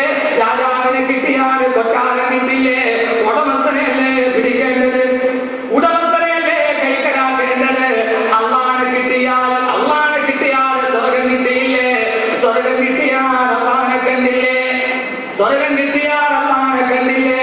14 നീരാകാശത്തിന്റെ നിശബ്ദതയിൽ നീലക്കണ്ണുള്ള നീരാപക്ഷി നിറഞ്ഞെടുക്കുന്നത് പോലെ പുഞ്ചിരിച്ചു നിൽക്കുന്ന 14 അമ്പിളി തിങ്കളെ ചൂണ്ടിക്കാണിച്ചിട്ടാണ് അള്ളാഹുന്റെ റസൂൽ വന്ന സഹാബ, അള്ളാഹനെ കാണണോ? കാണണം നബിയേ. ഇന്നകും സതറൗന റബ്ബകും കമാ തറൗനൽ ഖമറ ലൈലത്തുൽ ബദ്രി. 14 ഈ പൗർണമി ചന്ദ്രനെ നിങ്ങൾ എങ്ങനെ കാണുന്നുവോ അതുപോലെ നാളെ നിങ്ങൾ അള്ളാഹുവിനെ പരലോകത്ത് സ്വർഗത്തിൽ വെച്ച് നിങ്ങൾക്ക് കാണാൻ കഴിയുമെന്ന്. അല്ലാഹുവേ, നിന്നെ ഞങ്ങൾ കണ്ടിട്ടില്ല. അല്ലാഹു അക്ബർ എന്ന് പറയുമ്പോഴും നീ വലുതെന്ന് പറയുമ്പോഴും ഈ ചെറിയ കൊണ്ടെന്ന് കണ്ടാ വലുതിനെ കണ്ടിട്ടില്ല. നാളെ അല്ലാഹു സ്വർഗവാസികൾക്ക് വേണ്ടി അവന്റെ റാത്തിനെ പ്രത്യക്ഷപ്പെടുത്തുമ്പോ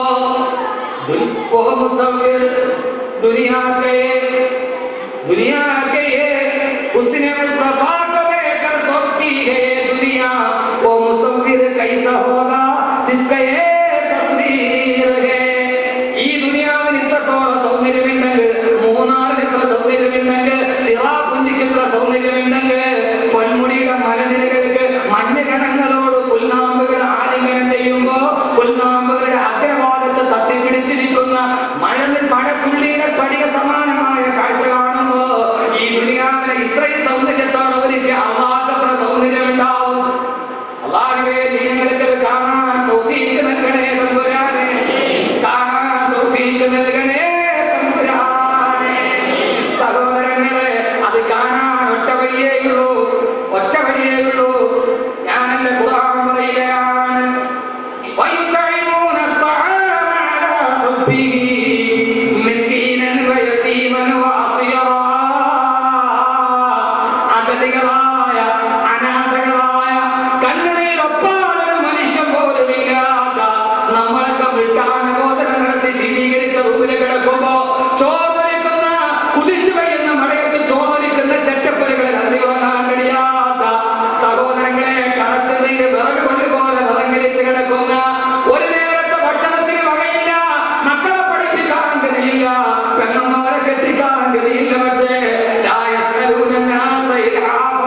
ഇവിടെ കള്ളത്തിനെ ആഗ്രഹിക്കുന്നില്ല, പേരാഗ്രഹിക്കുന്നില്ല.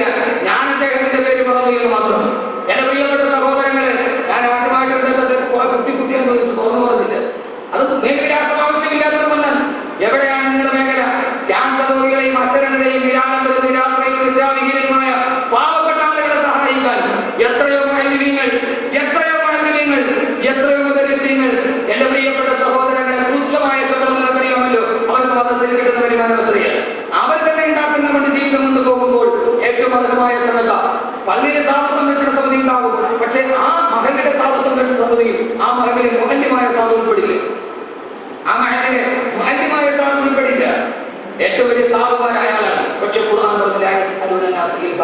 അവരാരുടെ മുന്നിൽ കൈ നീട്ടില്ല. അവരാരുടെ മുന്നിൽ കൈ നീട്ടില്ല. അവരാണ് നിങ്ങൾ പെരുന്നാളിന് റമളാനിലെ കയ്യിൽ വെച്ച് കൊടുക്കുമ്പോ നിറകണ്ണുകളുടെ ഏറ്റവും ജസാത്തമായെന്ന് പറഞ്ഞിട്ട് തിരിച്ചു പോകുന്നത്. അള്ളാഹു ഒന്നാമത്തെ പതിവിലെ പൊന്നു സഹോദരിമാരെ, ദുനിയാവിന്റെ ആഖിറത്തിൽ അന്നത്തെ ദിവസത്തെ എല്ലാ ബുദ്ധിമുട്ടുകളും അള്ളാഹു നമുക്ക് മാറ്റി തരും. അള്ളാഹു മാറ്റി തരട്ടെ, അള്ളാഹു മാറ്റി തരട്ടെ, അള്ളാഹു മാറ്റി തരട്ടെ. രണ്ട് വലക്കാഹും നദറതൻ വസുറൂറാ, വലക്കാഹും നദറതൻ വസുറൂറാ. നാളെ പരലോകത്ത് അവരെന്നെ കാണുമ്പോ നദറതൻ വസുറൂറാ, സന്തോഷത്തോടെ പടച്ചറപ്പിന്റെ നൂറ് കാണാൻ കഴിയുമെന്ന്. നാളെ പടച്ചറപ്പിനെ ഈ പാവപ്പെട്ടവൻ നാളെ കാണാൻ കഴിയുമെന്ന് അല്ലാഹുവിന്റെ പ്രവാചകൻ മുഹമ്മദ് മുസ്തഫ സല്ലല്ലാഹു അലൈഹി വസല്ലം ഓതി പറയുകയാണ്. എന്റെ പ്രിയപ്പെട്ട സഹോദരങ്ങളെ, ആഖിറത്തിലെ 6 വിഭാഗം കൂടിയുണ്ട്. പക്ഷേ സഹോദരങ്ങളെ, നാളെ പടച്ചറപ്പിനെ എനിക്ക് കാണണം. ലോകം മാറാൻ നമ്മൾ മാറ്റിവെക്കാറുണ്ട് സഹോദരങ്ങളെ, എല്ലാത്തിനും വേണ്ടി മാറ്റിവെക്കാറുണ്ട്. പക്ഷേ നാളെ പടച്ചറപ്പിനെ എനിക്കൊന്ന് കാണാൻ കഴിയണം, പടച്ചറപ്പിനെ എനിക്കൊന്ന് കാണാൻ കഴിയണം. അല്ലാഹു തൗഫീഖ് നൽകുമാറാകട്ടെ, അല്ലാഹു തൗഫീഖ് നൽകുമാറാകട്ടെ. ഇൻഷാ അല്ലാഹ് ഈ തആമിൽ ഖദമിന് വേണ്ടി ഈ സഹപ്രവർത്തകർ നിങ്ങളുടെ മുമ്പിൽ വരുമ്പോ ഒരു നല്ല സദഖ എനിക്ക് വേണ്ടി നാളെ ദുആ ചെയ്യണം.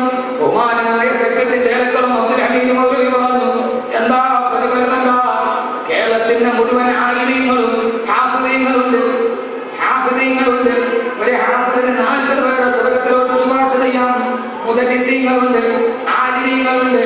അവരോരോരുത്തരും ഓരോ ഖത്മുൽ ഖുർആൻ ഓതി, ഒരാളല്ല, ഓരോ ഖത്മുൽ ഖുർആൻ റമളാനിൽ ഓതിയിട്ട് 29-ാം രാവിലെ എല്ലാവരും ഒരുമിച്ച് കൂടി ഈ തആമിന്റെ ഖത്മിന് വേണ്ടി സഹായിക്കുന്നവർക്ക് വേണ്ടി ദുആ ചെയ്യും. ആ ദുആയിൽ നിങ്ങളും പെടണം. അല്ലാഹു തൗഫീഖ് നൽകുമാറാകട്ടെ. ഇൻഷാ അല്ലാഹ് എല്ലാവരും അക്കാര്യത്തിൽ എല്ലാവരും അള്ളാഹുവിനെ സമാധാനത്തോടെ കണ്ടുമുട്ടണം. അള്ളാഹുവിനെ നീ അക്കൂട്ടത്തിൽ അനുഗ്രഹിക്കണേ നമ്പുരാനെ. ആഖിറത്തിലാവരെ പറയണം, വലിയ വിഷയം. അള്ളാഹു കബൂലാക്കട്ടെ, അള്ളാഹു കബൂലാക്കട്ടെ. അള്ളാഹുവേ, ഇതിനേക്കാൾ വലിയൊരു ദുആയുണ്ടോ? സഹോദരങ്ങളെ, ഞാൻ പെരിന്തൽമണ്ണയിൽ പ്രഭാഷണത്തിന് പോകുമ്പോ എന്നെ കാണാൻ ഒരു ഭാര്യയും ഭർത്താവും വന്നു. കയ്യിലൊരു പൊന്നുമോളുണ്ട്, 1.5 വയസ്സുള്ള കുഞ്ഞിരിക്കുന്ന പൊന്നുമോൾ. കണ്ടപ്പോഴേ കളിയിരിയുമാണ്. ഞാൻ ആ കുഞ്ഞിനെ കൈ നീട്ടിയെടുത്തപ്പോ ഉമ്മ കരയുന്നുണ്ട്. ഉസ്താദേ, ഞാൻ പറഞ്ഞ നല്ലൊരു പൊന്നുമോളല്ലയോ ഉസ്താദേ, ഇത് കണ്ടോന്ന് ചോദിച്ചിട്ട് തലയിൽ കെട്ടിയിരിക്കുന്ന ടവല് മാറ്റുമ്പോ തല 2ആയിട്ട് വെട്ടിപ്പിളന്നിട്ട് ഓപ്പറേഷൻ ചെയ്ത് കൂട്ടി വെച്ചിരിക്കുകയാണ്. സഹോദരങ്ങളെ, ബ്രെയിൻ ട്യൂമർ വന്നു 1.5 വയസ്സിൽ. ട്യൂമർ എടുക്കാൻ തല 2 വെട്ടിപ്പിളന്ന് 1.5 വയസ്സുള്ള പൊന്നുമോൾ. ഉസ്താദെ, 2ാമത് ഡോക്ടറെ പരിശോധിച്ചിട്ട് പറഞ്ഞു ഇനിയും ട്യൂമർ ഉണ്ടെന്ന്. ചെറുപ്പക്കാരൻ പറഞ്ഞു 18 വർഷമായി ഗൾഫിൽ ജോലി ചെയ്യാൻ തുടങ്ങിയിട്ട്. ഉസ്താദെ, വിവാഹം കഴിഞ്ഞ് 12 വർഷം നേരത്തെ നോട്ടിൽ നിന്ന് കിട്ടിയ പൊന്നുമോളാണ്. ഒറ്റമോളയുള്ളവർക്ക് ട്യൂമറാണ്. ഞങ്ങൾ നാളെ റിസൾട്ട് പരിശോധനയ്ക്ക് പോവുകയാണ്. ഞങ്ങളുടെ മോൾക്ക് ഒരു രോഗം ഇനി ഉണ്ടെന്ന് പറയരുത്. ഉസ്താദെ, ഒന്ന് ദുആ ചെയ്യണം. കരഞ്ഞു പോയി സഹോദരങ്ങളെ. അന്ന് രാത്രി ആലിമീങ്ങളുടെ ഹാഫിദീങ്ങളുണ്ട്. 3 സലാത്തുകൾ ദുആ ചെയ്തു. സഹോദരങ്ങളെ, ഏറ്റവും അവസാനം 3 ദിവസം കഴിഞ്ഞിട്ട് അവരുടെ വിവരം വന്നില്ല. 7 ദിവസം കഴിഞ്ഞപ്പോഴാണ് പറഞ്ഞത്, ഉസ്താദെ, എല്ലാ പ്രശ്നങ്ങളും റിസൾട്ട് വന്ന് ഒടിവായി. കാരണം എന്താ? ഡോക്ടർ പറഞ്ഞു 90% വരാനാണ് സാധ്യത, ഒടിവായി പോയി എന്ന്. സഹോദരങ്ങളെ, ദുആയുടെ പവറാണിത്. അല്ലാഹുവേ, ഈ സദഖ ചെയ്യുന്ന ഓരോ സഹോദരങ്ങൾ എല്ലാവർക്കും നീ അർഹമായ പ്രതിഫലം നൽകി അനുഗ്രഹിക്കണേ നമ്പുരാനെ. അല്ലാഹുവേ, അവരെ എന്തെങ്കിലും പ്രയാസങ്ങൾ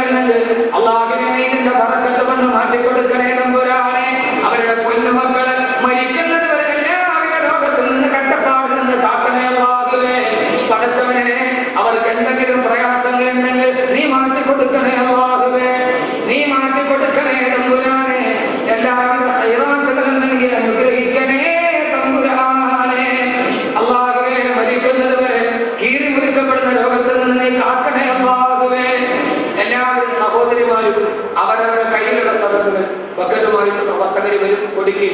സാധാരണ വെള്ളിയാഴ്ച പോലെ 10 രൂപയെങ്കിലും ഒരു വെൽഫെയർ ഫണ്ടാണ്. നിങ്ങളെ കൊണ്ട് കഴിയുന്നു. കതിരി വസന്തായിരുന്നു.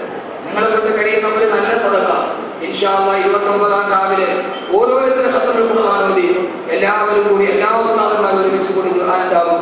അല്ലാഹു സ്വീകരിക്കുമാറാകട്ടെ. അല്ലാഹു സുബ്ഹാനഹു വ തആല ഖൈറും ബറക്കത്തും നൽകി അനുഗ്രഹിക്കുമാറാകട്ടെ. അല്ലാഹു സുബ്ഹാനഹു വ തആല എല്ലാവിധ ഖൈറാത്തും നൽകി അനുഗ്രഹിക്കുമാറാകട്ടെ. എല്ലാവരോടും ഞാൻ ഒരൊറ്റ കാര്യം കൂടി ഓർമ്മിപ്പിക്കുകയാണ്. സമയം ഏറെ വൈകി. നമ്മുടെ ഈ ജീവകാരുണ്യ പ്രവർത്തനത്തിൽ ഇതിന്റെ പ്രതിഫലം എന്താ? അള്ളാഹുവിനെ തഹജ്ജുദിരിക്കുന്നവനല്ല. 2 പ്രതിഫലം. ആഖിറത്തിന്റെ കഷ്ടപ്പാട് മാറും. അള്ളാഹു സുഖമായിട്ട് കാണാൻ അത് ഈ ജീവകാരുണ്യ പ്രവർത്തനത്തിന് അള്ളാഹു തൗഫീഖ് നൽകട്ടെ. ഒരൊറ്റ കാര്യം കൂടി സഹോദരിമാരോട്, ലോകത്തെല്ലായിടത്തും ആളുകളെ സഹായിക്കാനുണ്ട്. പക്ഷേ പാവപ്പെട്ട ആരെങ്കിലും സഹായിക്കാൻ ആദ്യമുണ്ടായ ഒരു സംഘടന ദാവത്തുൽ ഖദർ. അതിന്റെ യഥാർത്ഥ പറയിൽ ബഹുമാനായ അള്ളാഹു ആരോഗ്യമുള്ള ദീർഘായുസ്സ് നൽകി അനുഗ്രഹിക്കുമാറാകട്ടെ. ഇവിടുത്തെ നമ്മുടെ ബഹുമാനായ സി കെ അബ്ദുൽ ഉസ്താദ്, നമ്മുടെ ഇവിടുത്തെ ആണെങ്കിലും എന്റെ ഉസ്താദാണ് അബ്ദുൽ ഉസ്താദ്, എന്റെ ഉസ്താദാണ് അബ്ദുൽ ഉസ്താദ്. അള്ളാഹു ഉസ്മാന്റെ ആരോഗ്യമുള്ള ദീർഘായുസ്സ് നൽകി അനുഗ്രഹിക്കണം. ഉസ്താദ് ധാരാളം ഇതിനു വേണ്ടി കഷ്ടപ്പെട്ടിട്ടുണ്ട്. ധാരാളം. ഞാനൊരു കഴിഞ്ഞതിന് മുന്നേ ആഴ്ച വരാത്ത ഉസ്താദിനെ കുറച്ച് ബുദ്ധിമുട്ടുകൾ ഉണ്ടായിട്ടുണ്ട്. ഞാൻ നിർവ്യാജ കാരണം അവർ വിസയൊക്കെ എടുത്ത് പരിപാടി അറിയുന്നത് ഞാൻ പോയില്ല. പിന്നെ അവർക്ക് അവിടെ ചില പ്രശ്നങ്ങളൊക്കെ ഹുക്കൂമത്തിന്റെ പ്രശ്നങ്ങളൊക്കെ ഉണ്ടാകുന്ന അവസ്ഥയെത്തി. രണ്ടിടത്തും പറ്റാതെ ഞാൻ കിടന്നിങ്ങനെ ഓടുന്നു. അവസാനം ഏതായാലും പോയി ഇവിടെ ഒരുമിച്ച് കൂടാൻ പറ്റി. സഹോദരങ്ങളെ, ഒരു കാര്യം നിങ്ങൾ ചെയ്യണം. മറക്കൂ 994 SSLC പരീക്ഷയ്ക്ക് ക്വസ്റ്റ്യൻ പേപ്പറിൽ ഒരു ക്വസ്റ്റ്യൻ ഉണ്ടായി. കാസർഗോഡ് ജില്ലയിലെ ശർക്കള പഞ്ചായത്തിലെ മുഹമ്മദൻ UP സ്കൂളിൽ 7ാം ക്ലാസ്സിൽ പഠിക്കുന്ന ഹരിത എസ്പനോവ എന്ന 12 വയസ്സുകാരിക്ക് ഒരു കത്തെഴുതുക. സഹോദരന്മാർ കേട്ടിട്ടോ?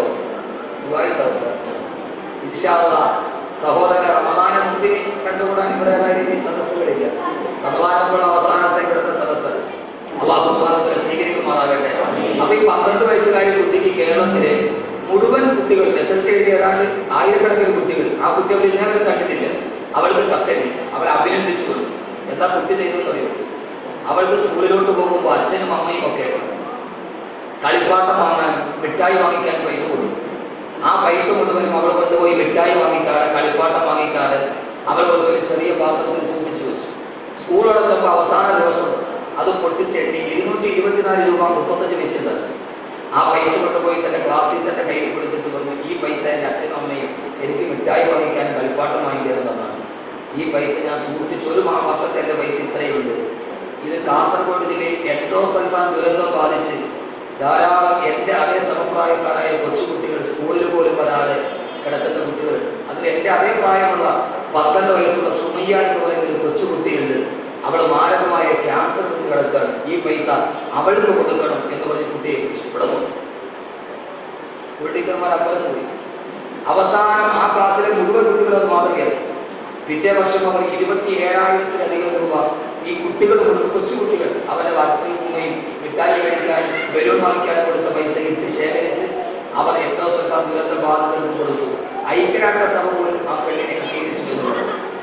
അതുകൊണ്ടൊരു കരുണയുണ്ടാവും. വിളക്കേണ്ടി വലുതായി അറിയപ്പെടുന്ന ഒരു വനിതയുണ്ട്, ഫ്ലോറൻസ് നൈറ്റിംഗേൽ.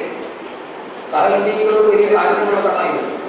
അവൾ കൊച്ചു പ്രായത്തിലെ ഈ പാവയൊക്കെ തലം കൊടുത്ത് കിടക്കുമ്പോൾ അതെടുത്ത് കൂട്ടിവെച്ച് അവൾ ആ സ്വഭാവം ചെറുപ്പത്തിലെ കാണിക്കുകയായിരുന്നു. അതുകൊണ്ട് സഹോദരൻ, നിങ്ങൾ ഒരു കാര്യം ചെയ്യണം. സഹോദരിമാരും വീട്ടിലൊരു ചെറിയ പാത്രം വെക്കണം. എന്നിട്ട് നിങ്ങൾ പച്ചക്കറിയൊക്കെ വളർന്നിട്ട് കൊണ്ടുവന്ന് മിച്ചം മതി. ഒരു ദിവസം ഒരു 10 രൂപ മതി. അതിൻ്റെ അകത്തിട്ടിട്ട് ഒരു മാസം അല്ലെങ്കിൽ ഒരു വർഷം നിങ്ങളിടും. അതിട്ടിട്ട് ഒരു വർഷമാകുമ്പോൾ ഇൻഷാ അല്ലാഹ് സി കെ അബ്ദുൽ ഉസ്താദിനെ പൊട്ടിച്ചിട്ട് ഉസ്താദിന്റെ താഴാൻ ഖദറിന് വേണ്ടി ഞങ്ങൾ സൂചിപ്പിച്ചതാണ്. 10 രൂപ ഒരു ദിവസം ഇട്ടാൽ മതി. നിങ്ങൾ ഏറ്റവും ചെറുത് പക്ഷെ ഒരു വർഷം സൂചിപ്പിക്കുക. അന്നത്തെ റമദാനിലെ ഏറ്റവും വലിയ ദുആയിൽ നിങ്ങൾക്ക് ഭാഗമാക്കാൻ കഴിയും. അങ്ങനെ ഒരു ചെറിയ ഒരു പാത്രം നമ്മുടെ വീട്ടിൽ സൂക്ഷിച്ചു കൊടുക്കും. നിർബന്ധമൊന്നുമില്ല, മനസ്സുള്ളത്. ചെറുത് അണ്ണാറക്കണ്ണനും തന്നാലായി എൻ്റെ പ്രിയപ്പെട്ട സഹോദരങ്ങളെ, ഒരു ചെറിയ പാത്രം, ആ പാത്രത്തിൽ ചെറുത് മെല്ലെ മെല്ലെ ഉണ്ടാക്കി ജീവിതത്തിൽ നല്ല ഒരു ചിന്ത, നല്ല ചിന്ത. നിന്റെ ചിന്തയെ നീ സൂക്ഷിക്കുക, അത് നിന്റെ വാക്കുകളായാണ്. നിന്റെ വാക്കുകളെ നീ സൂക്ഷിക്കുക, അത് നിന്റെ പ്രവർത്തികളായാണ്. നിന്റെ പ്രവർത്തികളെ നീ സൂക്ഷിക്കുക, അത് നിന്റെ ശീലമായേക്കാം. നിന്റെ ശീലത്തെ നീ സൂക്ഷിക്കുക, അത് നിന്റെ സ്വഭാവമായേക്കാം. നിന്റെ സ്വഭാവത്തെ നീ സൂക്ഷിക്കുക, അത് നിന്റെ പ്രവൃത്തികളായേക്കാം. നിന്റെ പ്രവൃത്തിയെ നീ സൂക്ഷിക്കുക, അത് നിന്റെ ജീവിതത്തിന്റെ ഭാഗതയെ നിർണ്ണയിക്കും, നിന്റെ സ്വന്തം ജീവിതത്തെ. ലായുടെ പഴമൊഴിയാണ്. അതുകൊണ്ട് ചിന്തകളും വാക്കുകളും പ്രവർത്തനങ്ങളും സമൂഹത്തിൽ തുടരുന്ന രീതിയിൽ പ്രവർത്തിച്ച് നമ്മുടെ വീട്ടിലോ നമ്മുടെ കടയിലോ ഒരു ഓരത്തിൽ ഒരു ചെറിയ പാത്രം, ലോകത്തെല്ലാവരെയും സഹായിക്കുന്ന ആളുകളുണ്ട്, ഇത് നിങ്ങളല്ലാതെ കൊണ്ട് കഴിയില്ല. പക്ഷെ അതൊന്ന് ചെയ്തുകൂടെ? സഹോദരിമാർ ഒന്ന് ചെയ്തുകൂടെ? എല്ലാവരും വീടിന്റെ ഭാഗത്ത് ഒരു ചെറിയ, ഇനിയിപ്പോ ഒരു മാസം നോക്കി വന്ന് പൈസ ഇടാൻ കിട്ടിയില്ല, കുഴപ്പമില്ല, ഒരു മോതിരം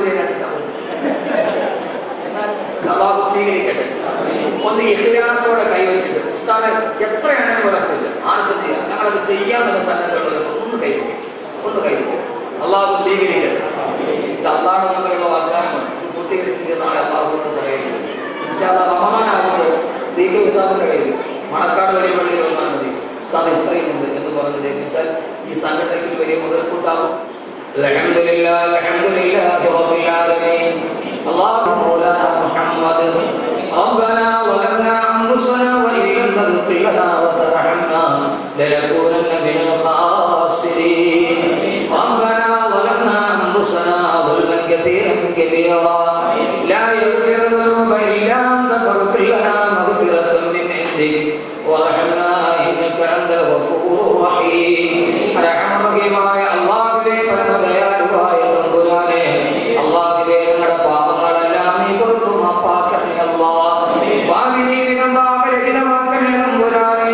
പൈശാചിക ദുർബോധനത്തിൽ ഞങ്ങളാരെയും നീ പെടുത്തിക്കളയില്ലേ അല്ലാഹുവേ. അല്ലാഹുവേ നിന്ന് മരണപ്പെട്ടു പോയവരുടെ കബറിടം നീ വിശാലമാക്കണേ തമ്പുരാനേ. അല്ലാഹുവേ ഈ വിശുദ്ധമായ ഈ സദസ്സിൽ ഞങ്ങൾ ഇരിക്കുമ്പോ ഈ താഴെ പാവപ്പെട്ട മുഅല്ലിമീങ്ങളുടെ ജീവിതത്തിന് വേണ്ടി സഹായിച്ച എത്രയോ ആളുകൾ മണ്ണിനടിയിൽ പോയിട്ടുണ്ട്. അല്ലാഹുവേ ജീവിതത്തിൽ അവർ ചെയ്ത നന്മയുടെ പ്രതിഫലം അവരുടെ കബറിടത്തിൽ നീ എത്തിക്കണേ തമ്പുരാനേ. എല്ലാവരും മറന്നുപോയ ഉലമാ സമൂഹത്തെ ഓർത്തവര് ഞങ്ങൾ ഈ സദസ്സിൽ ഓർക്കുന്ന അല്ലാഹുവേ, പടച്ചവനെ ഞങ്ങൾ ഇതിനെ സഹായിക്കുമ്പോ നാളെ ഞങ്ങളും മണ്ണിന്റെ അടിയിൽ കിടന്നാല് ഞങ്ങളെ ഇങ്ങനെ ഓർക്കുന്നവരാക്കണേ തമ്പുരാനേ. അങ്ങനെ ഒരു പ്രതിഫലം നിങ്ങൾക്ക് നൽകണേ അല്ലാഹുവേ. അവരാരെങ്കിലും കബറിൽ എന്തെങ്കിലും ശിക്ഷ അനുഭവിക്കുന്നെങ്കിൽ അല്ലാഹുവേ ഞങ്ങളുടെ ദുആയുടെ ബറക്കത്ത് കൊണ്ട് നീ മാറ്റിക്കൊടുക്കണേ തമ്പുരാനേ. അല്ലാഹുവേ ഞങ്ങളിൽ രോഗികളായി കഴിയുന്നവരുടെ രോഗം നീ ശിഫയാക്കണേ അല്ലാഹുവേ. മാരക രോഗം കൊണ്ട് കഷ്ടപ്പെടുന്നവരെ നീ കൈവിടല്ല തമ്പുരാനേ. ക്യാൻസർ, ബ്രെയിൻ ട്യൂമർ പോലെയുള്ള മാരക രോഗങ്ങൾ കൊണ്ട് കഷ്ടപ്പെടുന്നവർ അല്ലാഹുവേ 6 ദിവസം പ്രായമായ കൊച്ചു കുഞ്ഞു മുതൽ 66 വയസ്സുള്ള വയോവൃദ്ധം വരെ ആർസിസിയിൽ കിടന്ന് നരകിക്കുകയാണ്. പണ്ട് പനി പടർന്ന് പിടിക്കുന്നത് പോലെ ക്യാൻസർ പടർന്ന് പിടിക്കുകയാണ്. അല്ലാഹുവേ ആർസിസിയുടെ കവാടത്തിന്റെ മുമ്പിൽ വലിയ അക്ഷരത്തിൽ എഴുതി വെച്ചിട്ടുണ്ട്, ഈ രോഗം ആർക്കും മന്യമല്ലെന്ന്. അല്ലാഹുവേ ക്യാൻസർ പിടിച്ച് ശരീരം മുഴുവനും കറുത്ത് കരിവാളിച്ച് തലമുടി മുഴുവനും കൊഴിഞ്ഞു മാറി വേദന സഹിക്കാൻ കഴിയാതെ തലതെറ്റി കരയുന്ന അവസ്ഥയിൽ എത്തിക്കല്ലേ അല്ലാഹുവേ. ഇവിടെ ഒരുമിച്ച് കൂടിയ ഓരോ ആളുകളുടെയും മാതാപിതാക്കൾ അവർക്ക് നീ പുറത്തു കൊടുക്കണേ അല്ലാഹുവേ. ആഖിറത്തിലെ പണക്കാരായി നിങ്ങളെ മാറ്റിയതിന്റെ പ്രതിഫലം നീ അവർക്ക് നൽകണേ തമ്പുരാനേ. അല്ലാഹുവേ ഞങ്ങളുടെ ഭാര്യമാരെ നീ സാലിഹാത്തുകളാക്കണേ അല്ലാഹുവേ. പടച്ചവനെ ഇവിടെ ഒരുമിച്ച് കൂടി ആമീൻ പറയുന്ന ഈ സാധുക്കൾ ഈ സദസ്സിന് വേണ്ടി ഖദമിന് വേണ്ടി ധാരാളം സഹായിച്ചവർ, സഹകരിച്ചവർ അല്ലാഹുവേ നല്ലതായ പ്രതിഫലം നൽകണേ തമ്പുരാനേ. ഉസ്താദേ ഞങ്ങൾ ഇനിയും ഞങ്ങൾക്കുള്ളതുപോലെ സഹായിക്കാമെന്ന് വാഗ്ദാനം ചെയ്തവർ അവരാരെയും ഭരിക്കുന്നത് വരെ ഒരു മാറാരോഗങ്ങൾ കൊണ്ട് നീ കഷ്ടപ്പെടുത്തല്ലേ അല്ലാഹുവേ. ഇതിൽ കച്ചവടക്കാരന്റെ കച്ചവടത്തിൽ ബറക്കത്ത് നൽകണേ തമ്പുരാനേ. കഷ്ടനഷ്ടങ്ങളിൽ നിന്ന് കാക്കണേ അല്ലാഹുവേ. ഒരു വേല ചെയ്യുന്നവരും ഓട്ടോറിക്ഷ ഓടിക്കുന്നവരും ഫുട്പാത്തിൽ ജീവിതം തള്ളി നീക്കുന്നവരുമുണ്ട്. ആരെയും വീട്ടുകളെയല്ലേ അല്ലാഹുവേ. അല്ലാഹുവേ ഞങ്ങളുടെ മക്കളെ ആഖിറത്തിലും പ്രതിഫലമുള്ള മക്കളാക്കണേ അല്ലാഹുവേ. പടച്ചവനെ ഇതിനു വേണ്ടി ആരൊക്കെ മനസ്സാവാതെ കർമ്മണ കഷ്ടപ്പെട്ടോ അവർക്കെല്ലാം അർഹമായ പ്രതിഫലം നൽകണേ അല്ലാഹ്. ഇവിടെ അവാർഡ് വാങ്ങിച്ചു പോയ കുട്ടികൾ അവരെ പഠനത്തിൽ ഇനി ഉന്നതിയിലെത്തി മാതാപിതാക്കൾക്ക് കൺകുളിർന്നേകുന്ന ഊന്നുവടിയായ മക്കളാക്കണേ അല്ലാഹുവേ. ഈ ആമീൻ സാധുക്കളുണ്ട്, അവരുടെ മനസ്സിലെ പടച്ചവനെ ഞങ്ങളുടെ ഈ സ്നേഹം നീ സ്വർഗ്ഗം വരെ നിലനിർത്തണേ അല്ലാഹുവേ. പടച്ചവനെ ഞങ്ങളുടെ ദുആകളെ സ്വീകരിക്കണേ അല്ലാഹുവേ. തട്ടിക്കളയലേ അല്ലാഹുവേ. ഈ തആദുൽ ഖദമിനെ ആരൊക്കെ സഹായിക്കുന്നു അവരെ നീ സഹായിക്കണേ അല്ലാഹുവേ. ഇലാഹി യഖുദുക ലാസിയത്താക വകുറ മിൻ ദുനൂബി വഖദ് ദഅാക വഇൻ തഗ്ഫിർ ഫഅന്ത ബിദാ കാഫിർ വഇൻ തത്റുദ് ഫമൻ യർഹം സിവാക റബ്ബനാ റഹ്മ ബാഅന ഉമ്മഹാതിനാ കമാ റബ്ബൂനാ സിഗാറ വസല്ലി അലാ നബിയിൽ മുസ്തഫ മുഹമ്മദ് സല്ലല്ലാഹു അലൈഹി വസല്ലം വഅലാ ആലിഹി വസഹ്ബിഹി അജ്മഈൻ സുബ്ഹാന റബ്ബിക റബ്ബിൽ ഇസ്സതി അമ്മാ യസിഫൂൻ വസലാമുൻ അലൽ മുർസലീൻ വൽഹംദുലില്ലാഹി റബ്ബിൽ ആലമീൻ. അസ്സലാമു അലൈക്കും വറഹ്മത്തുള്ളാഹി